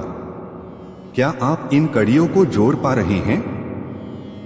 बोलने वाले ताले की पहली पहेली और इमाद खान के इस जुनून के बीच क्या गहरा रिश्ता हो सकता है? ये थोड़ा मुश्किल है, लेकिन कोशिश कीजिए, आपका दिमाग भी बीरबल की तरह तेज चलने लगेगा। बीरबल को एहसास हुआ कि इमाद खान का सवाल सिर्फ एक सवाल नहीं, बल्कि एक पता है। एक ऐसा पता जो किसी नक्शे पर नहीं, बल्कि समय के ऊपर लिखा है। और हीरा, हीरा किसी संदूक या तिजोरी में नहीं, बल्कि, लेकिन ये राज अभी भी अधूरा था। बीरबल को जवाब का एक हिस्सा मिला था, पूरा जवाब नहीं। उन्हें पता था कि इमाद खान के सवाल का शाब्दिक जवाब क्या है, लेकिन उन्हें यह भी पता था कि सिर्फ जवाब बता देने से हीरा नहीं मिलेगा। उन्हें उस जवाब को दरबार के सामने साबित करना होगा, और उसी सबूत में हीरे का राज छिपा होगा। कहानी अब अपने सबसे रोमांचक मोड़ पर आ चुकी है। बीरबल के हाथ में सुराग है, लेकिन चोर ने उस सुराग को भी एक और पहेली बना दिया है। क्या बीरबल समय के खिलाफ ये दौड़ जीत पाएंगे? क्या वो इमाद खान के समय से तेज दौड़ते सवाल को पकड़ पाएंगे? और नूर सल्तनत कहाँ छिपा है, उस जगह पर जहां रोशनी अंधेरे से मिलती है? इन सभी सवालों के जवाब हमें मिलेंगे इस कहानी के अगले हिस्से में। मैं वादा करता हूं, अगला हिस्सा आपके होश उड़ा देगा। तब तक उस सवाल के बारे में सोचते रहिए। और अगर आपको ये दिमागी सफर पसंद आ रहा है, तो अपना प्यार और अपनी राय हम तक पहुंचाना मत भूलिएगा। बहुत जल्द मिलेंगे उसी दरबार में, उसी रहस्य के साथ। मेरे प्यारे दोस्त, मेरी कहानी के हमसफर, आपका सब्र और आपका जुनून मुझे इस कहानी के आखिरी और सबसे गहरे मोड़ पर ले आया है। हमने एक साथ इस रहस्य के कई धागे खोले हैं, और अब वक्त है उस आखिरी गांठ को खोलने का, जहां सिर्फ सच ही नहीं बल्कि आत्माओं का भी सामना होगा। तो एक आखिरी बार अपनी पूरी रूह के साथ इस कहानी में डूब जाइए, क्योंकि आज हम उस पल के गवाह बनने वाले हैं जब अकबर को दिखाई दी बीरबल की आत्मा। शाही पुस्तकालय की खामोश और संजीदा फिजा में बीरबल किसी खोए हुए खजाने के नक्शे पर नजरें गड़ाए खड़े थे। लेकिन ये नक्शा किसी कागज पर नहीं बल्कि उनके अपने दिमाग में बन रहा था। इमाद खान की शायरिया, उसकी किताबों पर लिखे खगोल विज्ञान के हिसाब किताब, परछाइयों के कोण और वो दो पहेलियां, एक बोलने वाले ताले की और एक समय से तेज दौड़ते सवाल की, ये सब अब अलग अलग टुकड़े नहीं थे। बीरबल की अक्ल की आग में ये सब पिघलकर एक हो चुके थे और एक साफ चमकदार तस्वीर बना रहे थे। उनके चेहरे पर एक ऐसी शांति थी जो समंदर की गहरी सतह पर होती है जबकि ऊपर लहरों का तूफान मचा हो। उन्हें जवाब मिल चुका था। न सिर्फ जवाब बल्कि उस जवाब के पीछे छिपा हुआ पूरा का पूरा इंसान। इमाद खान। जब बीरबल पुस्तकालय से बाहर निकले और वापस दरबारे खास की तरफ चले तो उनके हर कदम में एक गजब का आत्मविश्वास था।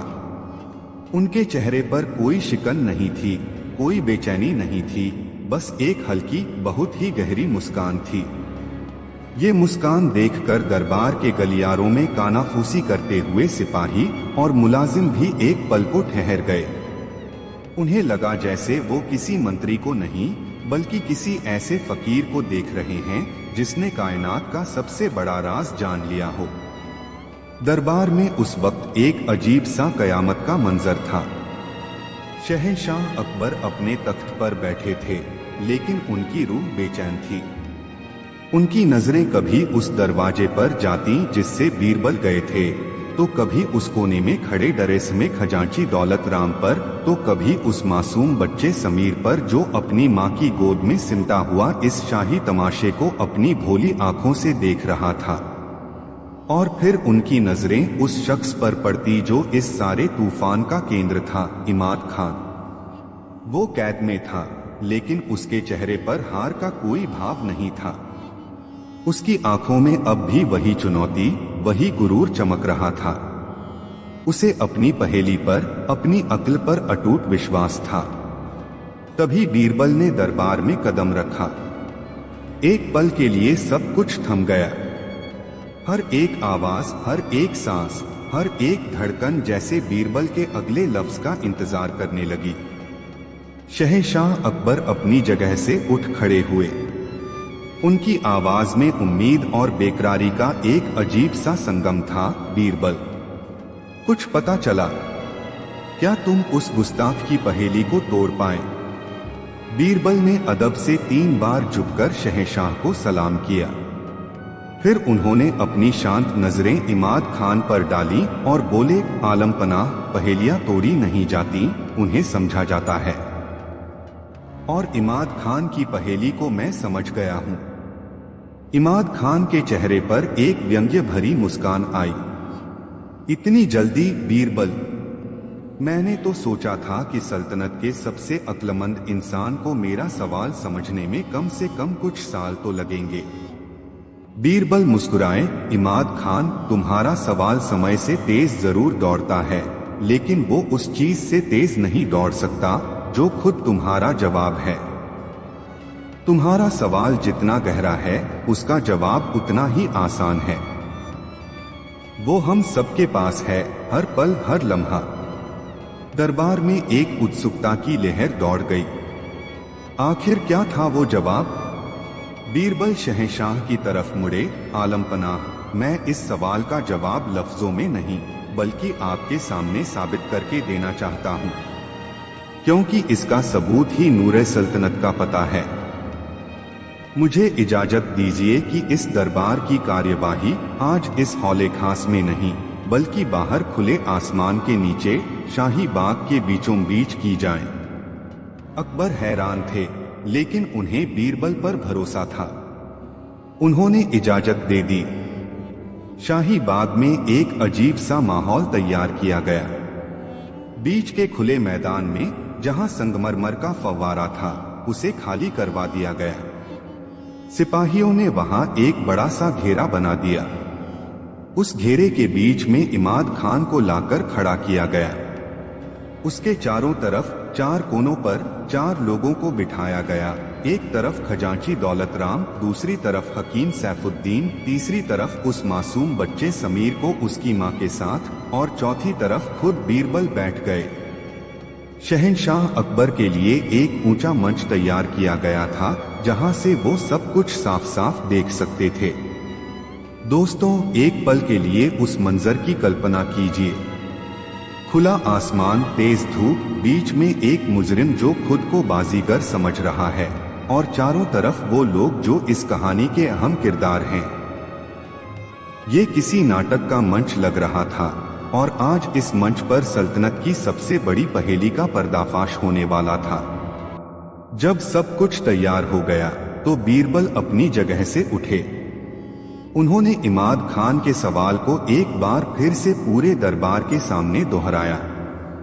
वो कौन सी चीज है जो ख्याल की रफ्तार से सफर करती है, जो एक पल में जन्नत की सैर कर सकती है और दूसरे ही पल में दोजख की आग महसूस कर सकती है, जो बिना पैरों के पूरी कायनात नाप लेती है, जो तलवार से ज्यादा गहरा जख्म देती है और मरहम से ज्यादा सुकून भी, जो बादशाह को फकीर और फकीर को बादशाह बना सकती है, वो भी बिना अपनी जगह से हिले।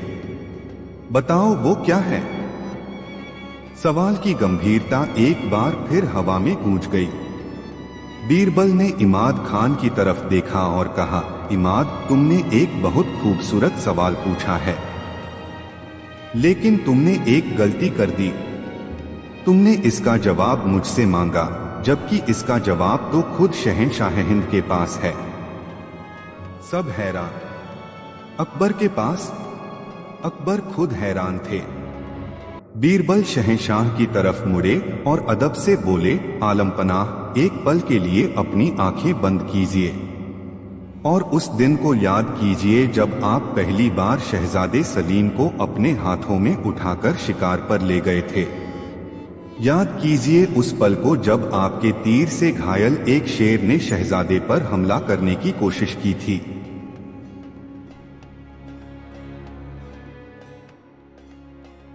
तुमने मेरे इंसाफ की इज्जत बचाई है। तुमने मुझे ये सिखाया है कि एक बादशाह को सिर्फ तलवार और खजाने पर नहीं, बल्कि अपनी सल्तनत के हर एक इंसान के मन पर भी नजर रखनी चाहिए। तुमने इमाद खान को सजा नहीं दी, तुमने उसे एक मौका दिया है। ये कोई मंत्री नहीं कर सकता बीरबल। ये सिर्फ वो कर सकता है जिसकी आत्मा शीशे की तरह साफ हो।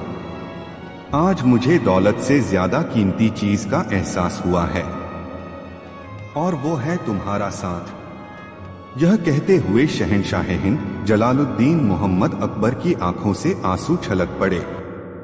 वो एक बादशाह के नहीं, एक दोस्त के आंसू थे, जो अपने सबसे अजीज दोस्त की रूह की गहराई को देखकर अभिभूत हो गया था। उस एक पल में उस खामोश कमरे में दो जिस्म नहीं, बल्कि दो आत्माएं एक दूसरे से बात कर रही थीं। और यही वो पल था जो इतिहास में हमेशा के लिए दर्ज हो गया, जब अकबर को दिखाई दी बीरबल की आत्मा। और इसी के साथ मेरे प्यारे दोस्तों, हमारी ये लंबी कहानी अपने अंजाम तक पहुंचती है। मुझे उम्मीद है कि इस सफर ने आपके दिल को छुआ होगा, आपके दिमाग को झकझोरा होगा और आपको उस दौर में पहुंचा दिया होगा जहां अक्ल और जज्बात की कीमत हर दौलत से ज्यादा थी। अगर आपको ये कहानी पसंद आई हो, अगर इसने आपके दिल में एक छोटी सी भी जगह बनाई हो, तो इस वीडियो को लाइक करना, अपने दोस्तों और परिवार के साथ शेयर करना और इस चैनल को सब्सक्राइब करना मत भूलिएगा। आपका हर एक कमेंट, हर एक लाइक मेरे लिए वो नूर सल्तनत है जो मुझे ऐसी और कहानियां सुनाने की ताकत देता है। और अगर आपका दिल करे तो सुपर थैंक्स के जरिए अपना खास प्यार हम तक जरूर पहुंचाइएगा। अब मैं आपसे विदा लेता हूँ, इस वादे के साथ कि बहुत जल्द एक नई, अनोखी और दिल को छू लेने वाली कहानी लेकर लौटूंगा। तब तक अपना और अपनों का ख्याल रखिएगा। अलविदा। मेरे प्यारे कहानी के दीवानों, मेरे हमसफरों, आपका स्वागत है एक और सफर में। एक ऐसे सफर में जहां हम दौलत की चकाचौंध को छोड़कर समाज की उन गलियों में चलेंगे जहां अक्सर हमारी नजरें नहीं जाती। आज की कहानी उस वक्त की है जब सल्तनते मुगलिया के सबसे रोशन दिमाग, सबसे हाजिर जवाब मंत्री ने अपनी शाही पोशाक उतारकर फकीरी का चोला ओढ़ लिया था। ये कहानी है उस पल की जब बीरबल बना भिखारी। आगरा का वो शहर जो सल्तनत की शान था, अपनी ही रफ्तार से जी रहा था। यमुना का पानी खामोशी से बह रहा था, बाजारों में जिंदगी का शोर था और शाही किले की ऊंची दीवारों के पीछे दरबार खास अपनी पूरी शानो शौकत के साथ सजा हुआ था। शहंशाह हिंद जलालुद्दीन मोहम्मद अकबर अपने जड़ाऊ सिंहासन पर विराजमान थे। उनके चेहरे पर एक ऐसी संतुष्टि थी जो एक कामयाब हुक्मरान के चेहरे पर होती है। सब कुछ ठीक था, सल्तनत में अमन था, खजाना भरा हुआ था और दुश्मन खामोश थे। तभी शहर के कोतवाल ने दरबार में हाजिरी दी। उसका चेहरा उतरा हुआ था। उसने अदब से झुककर कहा, आलम पनाह, शहर में एक नई मुसीबत ने सर उठाया है। भिखारियों की तादाद बहुत बढ़ गई है और अब वो सिर्फ रहम की भीख नहीं मांगते बल्कि लोगों से जबरदस्ती करते हैं, राहें रोक लेते हैं। शहर के अमीर सौदागर और आम लोग सब परेशान हैं। शहंशाह अकबर के माथे पर एक हल्की सी शिकन आई। उन्होंने अपनी आलीशान मखमली पोशाक को ठीक करते हुए बड़ी लापरवाही से कहा, तो इसमें परेशानी की क्या बात है कोतवाल? ये भिखारी तो हर सल्तनत का हिस्सा होते हैं। कामचोर और काहिल लोग, कुछ अशर्फिया खैरात में बंटवा दो, सब ठीक हो जाएगा। इनकी इतनी हिम्मत नहीं कि ये सल्तनत के लिए मुसीबत बन सके। दरबार में बैठे अमीर उमराओं ने भी शहंशाह की हाँ में हाँ मिलाई। जहां पनाह सही फरमाते हैं, एक मंत्री बोला, इनकी आदत होती है शोर मचाने की। 2 दिन की खैरात मिलेगी तो 10 दिन तक चुप बैठे रहेंगे। लेकिन एक शख्स था जो खामोश था। उसकी गहरी आंखें किसी और ही सोच में डूबी थीं। वो शख्स था बीरबल। अकबर ने बीरबल की खामोशी को भांप लिया। क्यों बीरबल, तुम चुप क्यों हो? क्या तुम हमारी बात से इत्तेफाक नहीं रखते? क्या इन कामचोरों के लिए हमारे पास सोचने के लिए वक्त है? बीरबल अपनी जगह से उठे। उनकी आवाज में हमेशा की तरह सम्मान था, लेकिन आज एक अजीब सा दर्द भी घुला हुआ था। उन्होंने कहा, आलम पनाह, मैं आपकी शान में गुस्ताखी तो नहीं करना चाहता, लेकिन क्या हम वाकई उन लोगों को जानते हैं जिन्हें हम भिखारी कहते हैं? क्या हम जानते हैं कि वो किस हाल में जीते हैं, क्या सोचते हैं और क्यों वो हाथ फैलाने पर मजबूर होते हैं? अकबर हंस पड़े। उनकी हंसी में एक शासक का गुरूर था। बीरबल, तुम भी कमाल करते हो। जो अपनी किस्मत खुद नहीं बना सकते, उनके बारे में हम क्या जाने? जिसके बाजुओं में ताकत और दिमाग में अक्ल हो, वो कभी भीख नहीं मांगता। ये सिर्फ एक बहाना है काम से बचने का। बीरबल की आत्मा को ये सुनकर एक चोट सी लगी। उन्होंने देखा कि उनके शहंशाह, जो इतने रहमदिल थे, वो सोने के सिंहासन पर इतने ऊंचे बैठ गए थे कि उन्हें नीचे जमीन पर रेंगती हुई सच्चाई दिखाई ही नहीं दे रही थी। बीरबल ने एक गहरी सांस ली और कहा, जहां पनाह, शायद आप सही हैं, शायद मैं ही गलत हूं, लेकिन क्या आप मुझे एक मौका देंगे इस सच्चाई को अपनी आंखों से देखने का? क्या आप मुझे इजाजत देंगे कि मैं इन भिखारियों की दुनिया को समझ सकूं? तुम क्या करोगे? अकबर ने उत्सुकता से पूछा। बीरबल ने अपनी नजरें झुका ली। मैं वो बनूंगा जो वो हैं। मैं एक भिखारी बनूंगा। ये सुनते ही पूरे दरबार में एक सन्नाटा छा गया और फिर वो सन्नाटा कहकहों में बदल गया। दरबारी हंसने लगे। शहंशाह अकबर भी अपनी हंसी नहीं रोक पाए। बीरबल, तुम और एक भिखारी, ये नामुमकिन है। तुम एक दिन भी उस जिंदगी को बर्दाश्त नहीं कर पाओगे। कहाँ शाही पकवान और कहाँ सूखी रोटी के टुकड़े, कहाँ नरम बिस्तर और कहाँ ठंडी जमीन। ये तुम्हारा काम नहीं है। बीरबल के चेहरे पर एक दृढ़ निश्चय था। बस एक हफ्ते की मोहलत दीजिए आलमपना। एक हफ्ते के लिए मैं बीरबल नहीं रहूंगा। मैं सल्तनत का एक आम भिखारी बनूंगा और एक हफ्ते बाद मैं आपको बताऊंगा कि उनकी दुनिया की सच्चाई क्या है। अगर मैं नाकाम रहा तो आप जो सजा देंगे मुझे मंजूर होगी, और अगर मैं कामयाब हुआ। अगर तुम कामयाब हुए, अकबर ने उसकी बात काटते हुए कहा, तो हम मान लेंगे कि हमारी नजरों पर दौलत का पर्दा पड़ गया था और हम वो हर कदम उठाएंगे जो तुम कहोगे। जाओ बीरबल, हमें तुम्हारा ये तमाशा देखने का इंतजार रहेगा। उस रात बीरबल जब अपने आलीशान महल लौटे तो उनका दिल बहुत भारी था। उनकी पत्नी ने उनके चेहरे पर चिंता की लकीरें देखी और पूछा, क्या बात है स्वामी, आज आप इतने खामोश क्यों हैं? बीरबल ने उसे सारी बात बताई। वो सुनकर हैरान रह गई। नहीं, आप ऐसा नहीं कर सकते। ये आपकी जान के लिए खतरा है। कौन जाने उन लोगों के बीच कैसे कैसे मुजरिम रहते हों। बीरबल ने अपनी पत्नी का हाथ थामा और कहा, जब एक हकीम को मर्ज समझना होता है तो उसे मरीज के पास जाना ही पड़ता है। मेरे शहंशाह की आंखों पर गुरूर का जो पर्दा पड़ गया है उसे हटाने के लिए मुझे ये करना ही होगा। उस रात बीरबल ने अपने कीमती लिबास उतारे। उन्होंने सल्तनत के सबसे काबिल मंत्री की पहचान को संदूक में बंद कर दिया। उन्होंने फटे पुराने, गंदे और बदबूदार कपड़े पहने, अपने चेहरे और जिस्म पर राख और मिट्टी मली, अपने बालों को बिखेरा और फिर उन्होंने आईने में खुद को देखा। आईने में बीरबल नहीं था। आईने में एक बेबस, लाचार, टूटा हुआ इंसान खड़ा था जिसकी आंखों में कोई उम्मीद नहीं थी। एक पल के लिए तो खुद बीरबल का दिल कांप गया। दोस्तों, क्या आप सोच सकते हैं उस एहसास को, जब इंसान अपनी ही पहचान खो दे, जब वो आईने में देखे और खुद को ही न पहचान पाए। ये कितना डरावना होता होगा। आधी रात के अंधेरे में बीरबल अपने ही महल से एक चोर की तरह निकले और आगरा की उन गलियों में गुम हो गए जहां आज तक वो शाही पालकी में बैठकर गुजरे थे। सड़क पर पहला कदम रखते ही उन्हें एहसास हो गया कि ये दुनिया कितनी अलग है।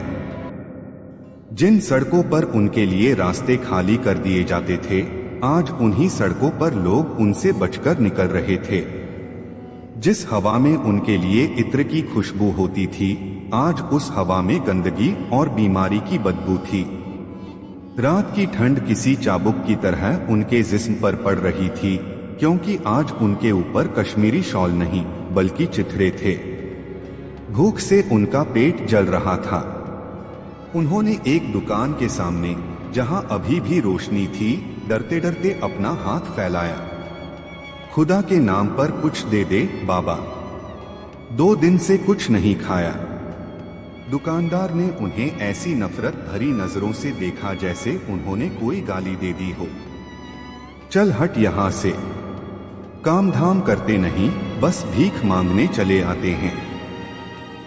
जा कहीं और जाकर मर।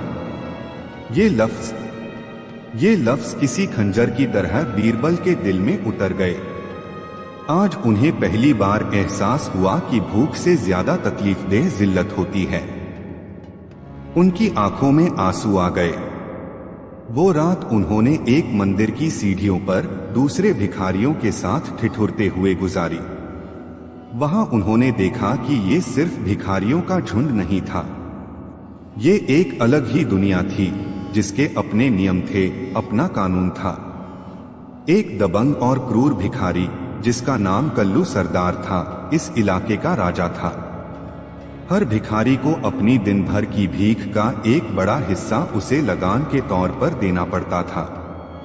जो नहीं देता उसे बुरी तरह मारा पीटा जाता। अगली सुबह बीरबल ने भीख मांगने की कोशिश की, लेकिन ये इतना आसान नहीं था। कहाँ हाथ फैलाना है, कैसे चेहरे पर लाचारी लानी है, कैसे लोगों की हमदर्दी जीतनी है, ये भी एक कला थी। उन्होंने देखा कि एक छोटी सी बच्ची मीना, जो मुश्किल से 7-8 साल की होगी, कितनी आसानी से लोगों से भीख मंगवा लेती थी। उसकी आंखों में एक ऐसी मासूमियत थी कि पत्थर दिल भी पिघल जाए। बीरबल ने उस बच्ची से बात करने की कोशिश की। पहले तो वो डरी, लेकिन फिर बीरबल के नरम स्वभाव को देखकर वो खुल गई।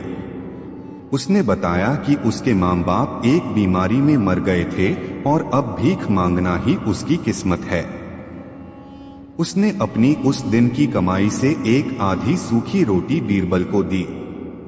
वो आधी रोटी, बीरबल की आंखों में फिर आंसू आ गए। जिस इंसान ने जिंदगी भर 56 भोग खाए थे, आज उसके लिए वो सूखी रोटी दुनिया की सबसे कीमती नेमत थी। और उससे भी कीमती थी उस बच्ची की इंसानियत, जिसने खुद भूखे रहकर एक अनजान की भूख मिटाई। दोस्तों, क्या यही वो इंसानियत नहीं है जिसकी तलाश में हम बड़ी बड़ी किताबों और ऊंचे ऊंचे मंदिरों में भटकते हैं, जो हमें शायद इन टूटे फूटे गरीब दिलों में ज्यादा आसानी से मिल जाती है। अपनी राय कमेंट में जरूर दीजिएगा। धीरे धीरे बीरबल उस दुनिया का हिस्सा बनते गए। उन्होंने उस बूढ़े बाबा रहमत को जाना, जो कभी सल्तनत का एक सिपाही था, लेकिन एक जंग में अपना पैर गंवाने के बाद उसे कहीं काम नहीं मिला और वो भीख मांगने पर मजबूर हो गया। उन्होंने उस जवान लड़के को देखा जो एक हुनरमंद कारीगर था, लेकिन एक अमीर सौदागर ने उसका सारा पैसा हड़प लिया और वो कर्ज में डूबकर सड़क पर आ गया। हर चेहरा एक कहानी थी, एक दर्दनाक कहानी। ये लोग कामचोर या काहिल नहीं थे, ये किस्मत के मारे थे, हालात के सताए हुए थे। और इन सब के ऊपर जुल्म कर रहा था वो कल्लू सरदार। बीरबल ने अपनी आंखों से देखा कि कैसे उसने बूढ़े बाबा रहमत को सिर्फ इसलिए पीटा क्योंकि वो उस दिन ज्यादा भीख नहीं मांग पाए थे। ये देखकर बीरबल का खून खौल उठा। वो भूल गए कि वो एक भिखारी हैं। उनके अंदर का मंत्री, उनके अंदर का इंसाफ पसंद इंसान जाग उठा। उन्होंने फैसला किया कि वो इस अन्याय को खत्म करेंगे। वो जानते थे कि वो सिपाहियों को नहीं बुला सकते। उन्हें एक भिखारी बनकर ही इस भिखारी राजा को सबक सिखाना था। उन्होंने अपनी अक्ल का इस्तेमाल किया। उन्होंने दूसरे भिखारियों से बात करनी शुरू की। पहले तो कोई उनकी बात सुनने को तैयार नहीं था, सब कल्लू से डरते थे। लेकिन बीरबल ने उन्हें उम्मीद दी। उन्होंने कहा, हम कब तक डरकर जिएंगे? हम एक हैं तो हम ताकतवर हैं। हम सब मिलकर इस जुल्म का सामना क्यों नहीं करते? उन्होंने एक योजना बनाई। उन्होंने भिखारियों को समझाया कि अगली सुबह जब कल्लू लगान वसूलने आए तो कोई उसे एक पैसा भी न दे। सब एक साथ खड़े हो जाएं। अगली सुबह जब कल्लू सरदार अपनी अकड़ में आया और उसने बाबा रहमत से पैसे मांगे तो बाबा ने कांपते हुए हाथों से इनकार कर दिया। कल्लू ने जैसे ही उस पर हाथ उठाने के लिए अपना डंडा उठाया, अचानक चारों तरफ से 20 भिखारी उठ खड़े हुए। उनके हाथों में कोई हथियार नहीं था, लेकिन उनकी आंखों में आज डर नहीं बल्कि एकता की ताकत थी। कल्लू हैरान रह गया। उसने कभी ये सोचा भी नहीं था। वो अकेला था और उसके सामने एक पूरी फौज खड़ी थी जो आज अपनी जिल्लत की जंजीरों को तोड़ने के लिए तैयार थी। वो डर गया। उसकी सारी हैकड़ी निकल गई। वो चुपचाप वहां से खिसक गया और फिर उस इलाके में कभी नजर नहीं आया। उस दिन उस मंदिर की सीढ़ियों पर भिखारियों ने पहली बार आजादी का जश्न मनाया। उन्होंने बीरबल को अपना सरदार मान लिया। बीरबल ने उन्हें समझाया कि भीख मांगना किसी समस्या का हल नहीं है। उन्होंने उन्हें संगठित किया। जो बूढ़े और बीमार थे उनकी देखभाल का जिम्मा जवानों ने लिया। जो हुनरमंद थे उन्होंने छोटे मोटे काम करके कमाना शुरू किया। वो छोटी सी बच्ची मीना अब भीख नहीं मांगती थी, बल्कि दूसरे बीमार भिखारियों के लिए पानी भरने और उनकी सेवा करने का काम करती थी। एक हफ्ता बीत गया। दरबारे खास में आज फिर वही रौनक थी, लेकिन शहंशाह अकबर के चेहरे पर एक बेचैनी थी। वो बार बार दरवाजे की तरफ देख रहे थे। उन्हें बीरबल की फिक्र हो रही थी। वो मन ही मन दुआ कर रहे थे कि बीरबल सही सलामत लौट आए। उस रात बीरबल ने अपने कीमती लिबास उतारे। उन्होंने सल्तनत के सबसे काबिल मंत्री की पहचान को संदूक में बंद कर दिया। उन्होंने फटे पुराने, गंदे और बदबूदार कपड़े पहने।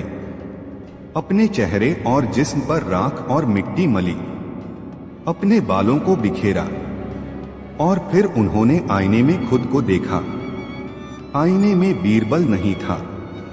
आईने में एक बेबस, लाचार, टूटा हुआ इंसान खड़ा था जिसकी आंखों में कोई उम्मीद नहीं थी। एक पल के लिए तो खुद बीरबल का दिल कांप गया। दोस्तों, क्या आप सोच सकते हैं उस एहसास को, जब इंसान अपनी ही पहचान खो दे, जब वो आईने में देखे और खुद को ही न पहचान पाए। ये कितना डरावना होता होगा।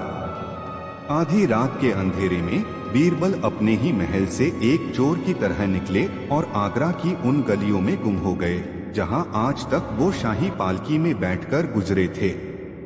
सड़क पर पहला कदम रखते ही उन्हें एहसास हो गया कि ये दुनिया कितनी अलग है। जिन सड़कों पर उनके लिए रास्ते खाली कर दिए जाते थे, आज उन्हीं सड़कों पर लोग उनसे बचकर निकल रहे थे। जिस हवा में उनके लिए इत्र की खुशबू होती थी, आज उस हवा में गंदगी और बीमारी की बदबू थी। रात की ठंड किसी चाबुक की तरह उनके जिस्म पर पड़ रही थी, क्योंकि आज उनके ऊपर कश्मीरी शॉल नहीं बल्कि चिथड़े थे। भूख से उनका पेट जल रहा था। उन्होंने एक दुकान के सामने, जहां अभी भी रोशनी थी, डरते डरते अपना हाथ फैलाया। खुदा के नाम पर कुछ दे दे बाबा, 2 दिन से कुछ नहीं खाया। दुकानदार ने उन्हें ऐसी नफरत भरी नजरों से देखा जैसे उन्होंने कोई गाली दे दी हो। चल हट यहां से, काम धाम करते नहीं, बस भीख मांगने चले आते हैं। जा कहीं और जाकर मर। ये लफ्ज किसी खंजर की तरह बीरबल के दिल में उतर गए। आज उन्हें पहली बार एहसास हुआ कि भूख से ज्यादा तकलीफदेह जिल्लत होती है। उनकी आंखों में आंसू आ गए। वो रात उन्होंने एक मंदिर की सीढ़ियों पर दूसरे भिखारियों के साथ ठिठुरते हुए गुजारी। वहां उन्होंने देखा कि ये सिर्फ भिखारियों का झुंड नहीं था। ये एक अलग ही दुनिया थी जिसके अपने नियम थे, अपना कानून था। एक दबंग और क्रूर भिखारी जिसका नाम कल्लू सरदार था, इस इलाके का राजा था। हर भिखारी को अपनी दिन भर की भीख का एक बड़ा हिस्सा उसे लगान के तौर पर देना पड़ता था। जो नहीं देता उसे बुरी तरह मारा पीटा जाता। अगली सुबह बीरबल ने भीख मांगने की कोशिश की, लेकिन ये इतना आसान नहीं था। कहाँ हाथ फैलाना है, कैसे चेहरे पर लाचारी लानी है, कैसे लोगों की हमदर्दी जीतनी है, ये भी एक कला थी। उन्होंने देखा कि एक छोटी सी बच्ची मीना, जो मुश्किल से 7-8 साल की होगी, कितनी आसानी से लोगों से भीख मंगवा लेती थी। उसकी आंखों में एक ऐसी मासूमियत थी कि पत्थर दिल भी पिघल जाए। बीरबल ने उस बच्ची से बात करने की कोशिश की। पहले तो वो डरी, लेकिन फिर बीरबल के नरम स्वभाव को देखकर वो खुल गई। उसने बताया कि उसके माँ बाप एक बीमारी में मर गए थे और अब भीख मांगना ही उसकी किस्मत है। उसने अपनी उस दिन की कमाई से एक आधी सूखी रोटी बीरबल को दी। वो आधी रोटी, बीरबल की आंखों में फिर आंसू आ गए। जिस इंसान ने जिंदगी भर 56 भोग खाए थे, आज उसके लिए वो सूखी रोटी दुनिया की सबसे कीमती नेमत थी। और उससे भी कीमती थी उस बच्ची की इंसानियत, जिसने खुद भूखे रहकर एक अनजान की भूख मिटाई। दोस्तों, क्या यही वो इंसानियत नहीं है जिसकी तलाश में हम बड़ी बड़ी किताबों और ऊंचे ऊंचे मंदिरों में भटकते हैं, जो हमें शायद इन टूटे फूटे गरीब दिलों में ज्यादा आसानी से मिल जाती है। अपनी राय कमेंट में जरूर दीजिएगा। धीरे धीरे बीरबल उस दुनिया का हिस्सा बनते गए। उन्होंने उस बूढ़े बाबा रहमत को जाना जो कभी सल्तनत का एक सिपाही था, लेकिन एक जंग में अपना पैर गंवाने के बाद उसे कहीं काम नहीं मिला और वो भीख मांगने पर मजबूर हो गया। उन्होंने उस जवान लड़के को देखा जो एक हुनरमंद कारीगर था, लेकिन एक अमीर सौदागर ने उसका सारा पैसा हड़प लिया और वो कर्ज में डूबकर सड़क पर आ गया। हर चेहरा एक कहानी थी, एक दर्दनाक कहानी। ये लोग कामचोर या काहिल नहीं थे, ये किस्मत के मारे थे, हालात के सताए हुए थे। और इन सब के ऊपर जुल्म कर रहा था वो कल्लू सरदार। बीरबल ने अपनी आंखों से देखा कि कैसे उसने बूढ़े बाबा रहमत को सिर्फ इसलिए पीटा क्योंकि वो उस दिन ज्यादा भीख नहीं मांग पाए थे। ये देखकर बीरबल का खून खौल उठा। वो भूल गए कि वो एक भिखारी हैं। उनके अंदर का मंत्री, उनके अंदर का इंसाफ पसंद इंसान जाग उठा। उन्होंने फैसला किया कि वो इस अन्याय को खत्म करेंगे। वो जानते थे कि वो सिपाहियों को नहीं बुला सकते। उन्हें एक भिखारी बनकर ही इस भिखारी राजा को सबक सिखाना था। उन्होंने अपनी अक्ल का इस्तेमाल किया। उन्होंने दूसरे भिखारियों से बात करनी शुरू की। पहले तो कोई उनकी बात सुनने को तैयार नहीं था, सब कल्लू से डरते थे। लेकिन बीरबल ने उन्हें उम्मीद दी। उन्होंने कहा, हम कब तक डरकर जिएंगे? हम एक हैं तो हम ताकतवर हैं। हम सब मिलकर इस जुल्म का सामना क्यों नहीं करते? उन्होंने एक योजना बनाई।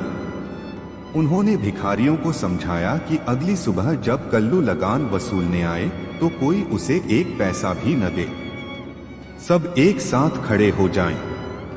अगली सुबह जब कल्लू सरदार अपनी अकड़ में आया और उसने बाबा रहमत से पैसे मांगे तो बाबा ने कांपते हुए हाथों से इनकार कर दिया। कल्लू ने जैसे ही उस पर हाथ उठाने के लिए अपना डंडा उठाया, अचानक चारों तरफ से 20 भिखारी उठ खड़े हुए। उनके हाथों में कोई हथियार नहीं था, लेकिन उनकी आंखों में आज डर नहीं बल्कि एकता की ताकत थी। कल्लू हैरान रह गया। उसने कभी ये सोचा भी नहीं था। वो अकेला था और उसके सामने एक पूरी फौज खड़ी थी जो आज अपनी जिल्लत की जंजीरों को तोड़ने के लिए तैयार थी। वो डर गया। उसकी सारी हैकड़ी निकल गई। वो चुपचाप वहां से खिसक गया और फिर उस इलाके में कभी नजर नहीं आया। उस दिन उस मंदिर की सीढ़ियों पर भिखारियों ने पहली बार आजादी का जश्न मनाया। उन्होंने बीरबल को अपना सरदार मान लिया। बीरबल ने उन्हें समझाया कि भीख मांगना किसी समस्या का हल नहीं है। उन्होंने उन्हें संगठित किया। जो बूढ़े और बीमार थे उनकी देखभाल का जिम्मा जवानों ने लिया। जो हुनरमंद थे उन्होंने छोटे मोटे काम करके कमाना शुरू किया। वो छोटी सी बच्ची मीना अब भीख नहीं मांगती थी, बल्कि दूसरे बीमार भिखारियों के लिए पानी भरने और उनकी सेवा करने का काम करती थी। एक हफ्ता बीत गया। दरबारे खास में आज फिर वही रौनक थी, लेकिन शहंशाह अकबर के चेहरे पर एक बेचैनी थी। वो बार बार दरवाजे की तरफ देख रहे थे। उन्हें बीरबल की फिक्र हो रही थी। वो मन ही मन दुआ कर रहे थे कि बीरबल सही सलामत लौट आए। तभी दरबान ने ऐलान किया, जहांपनाह, शहर के कुछ फरियादी आपसे मिलना चाहते हैं। अकबर की इजाजत पर दरबार में जो लोग दाखिल हुए, उन्हें देखकर सब हैरान रह गए। ये भिखारियों का एक झुंड था। उनके कपड़े फटे हुए थे, लेकिन साफ थे। उनके चेहरों पर लाचारी नहीं, बल्कि एक आत्मविश्वास था।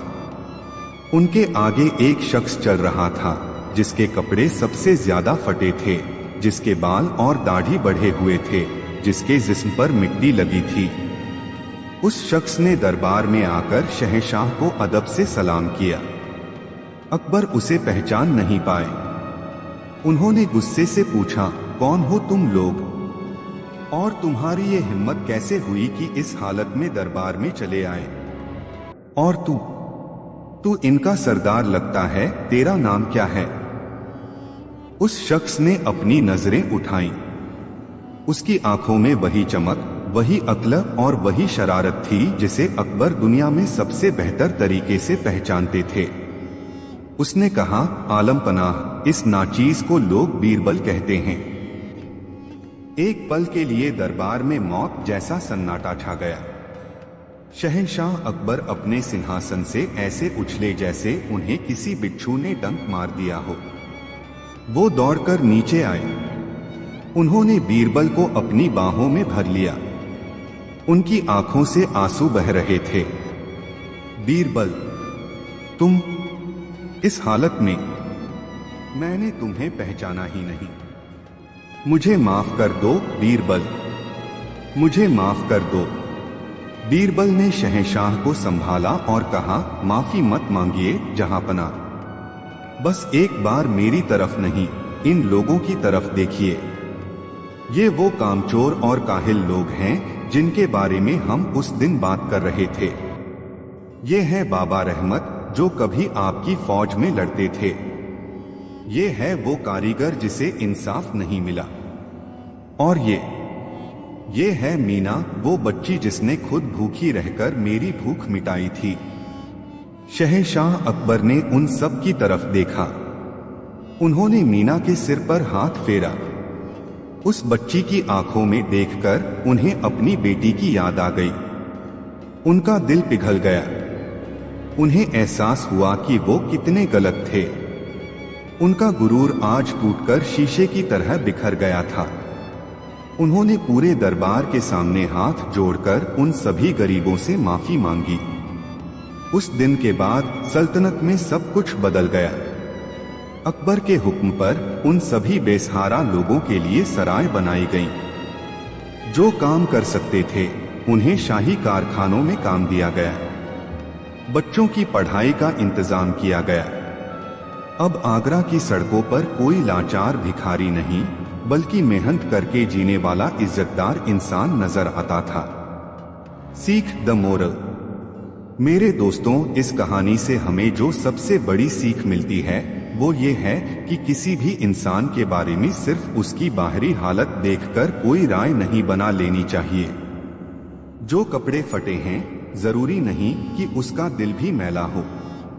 जो हाथ भीख के लिए फैला है, जरूरी नहीं कि वो मेहनत करने से डरता हो सकता है कि वो हालात का मारा हो, किस्मत का सताया हुआ हो। एक शासक की, एक लीडर की या एक इंसान होने के नाते हम सबकी सबसे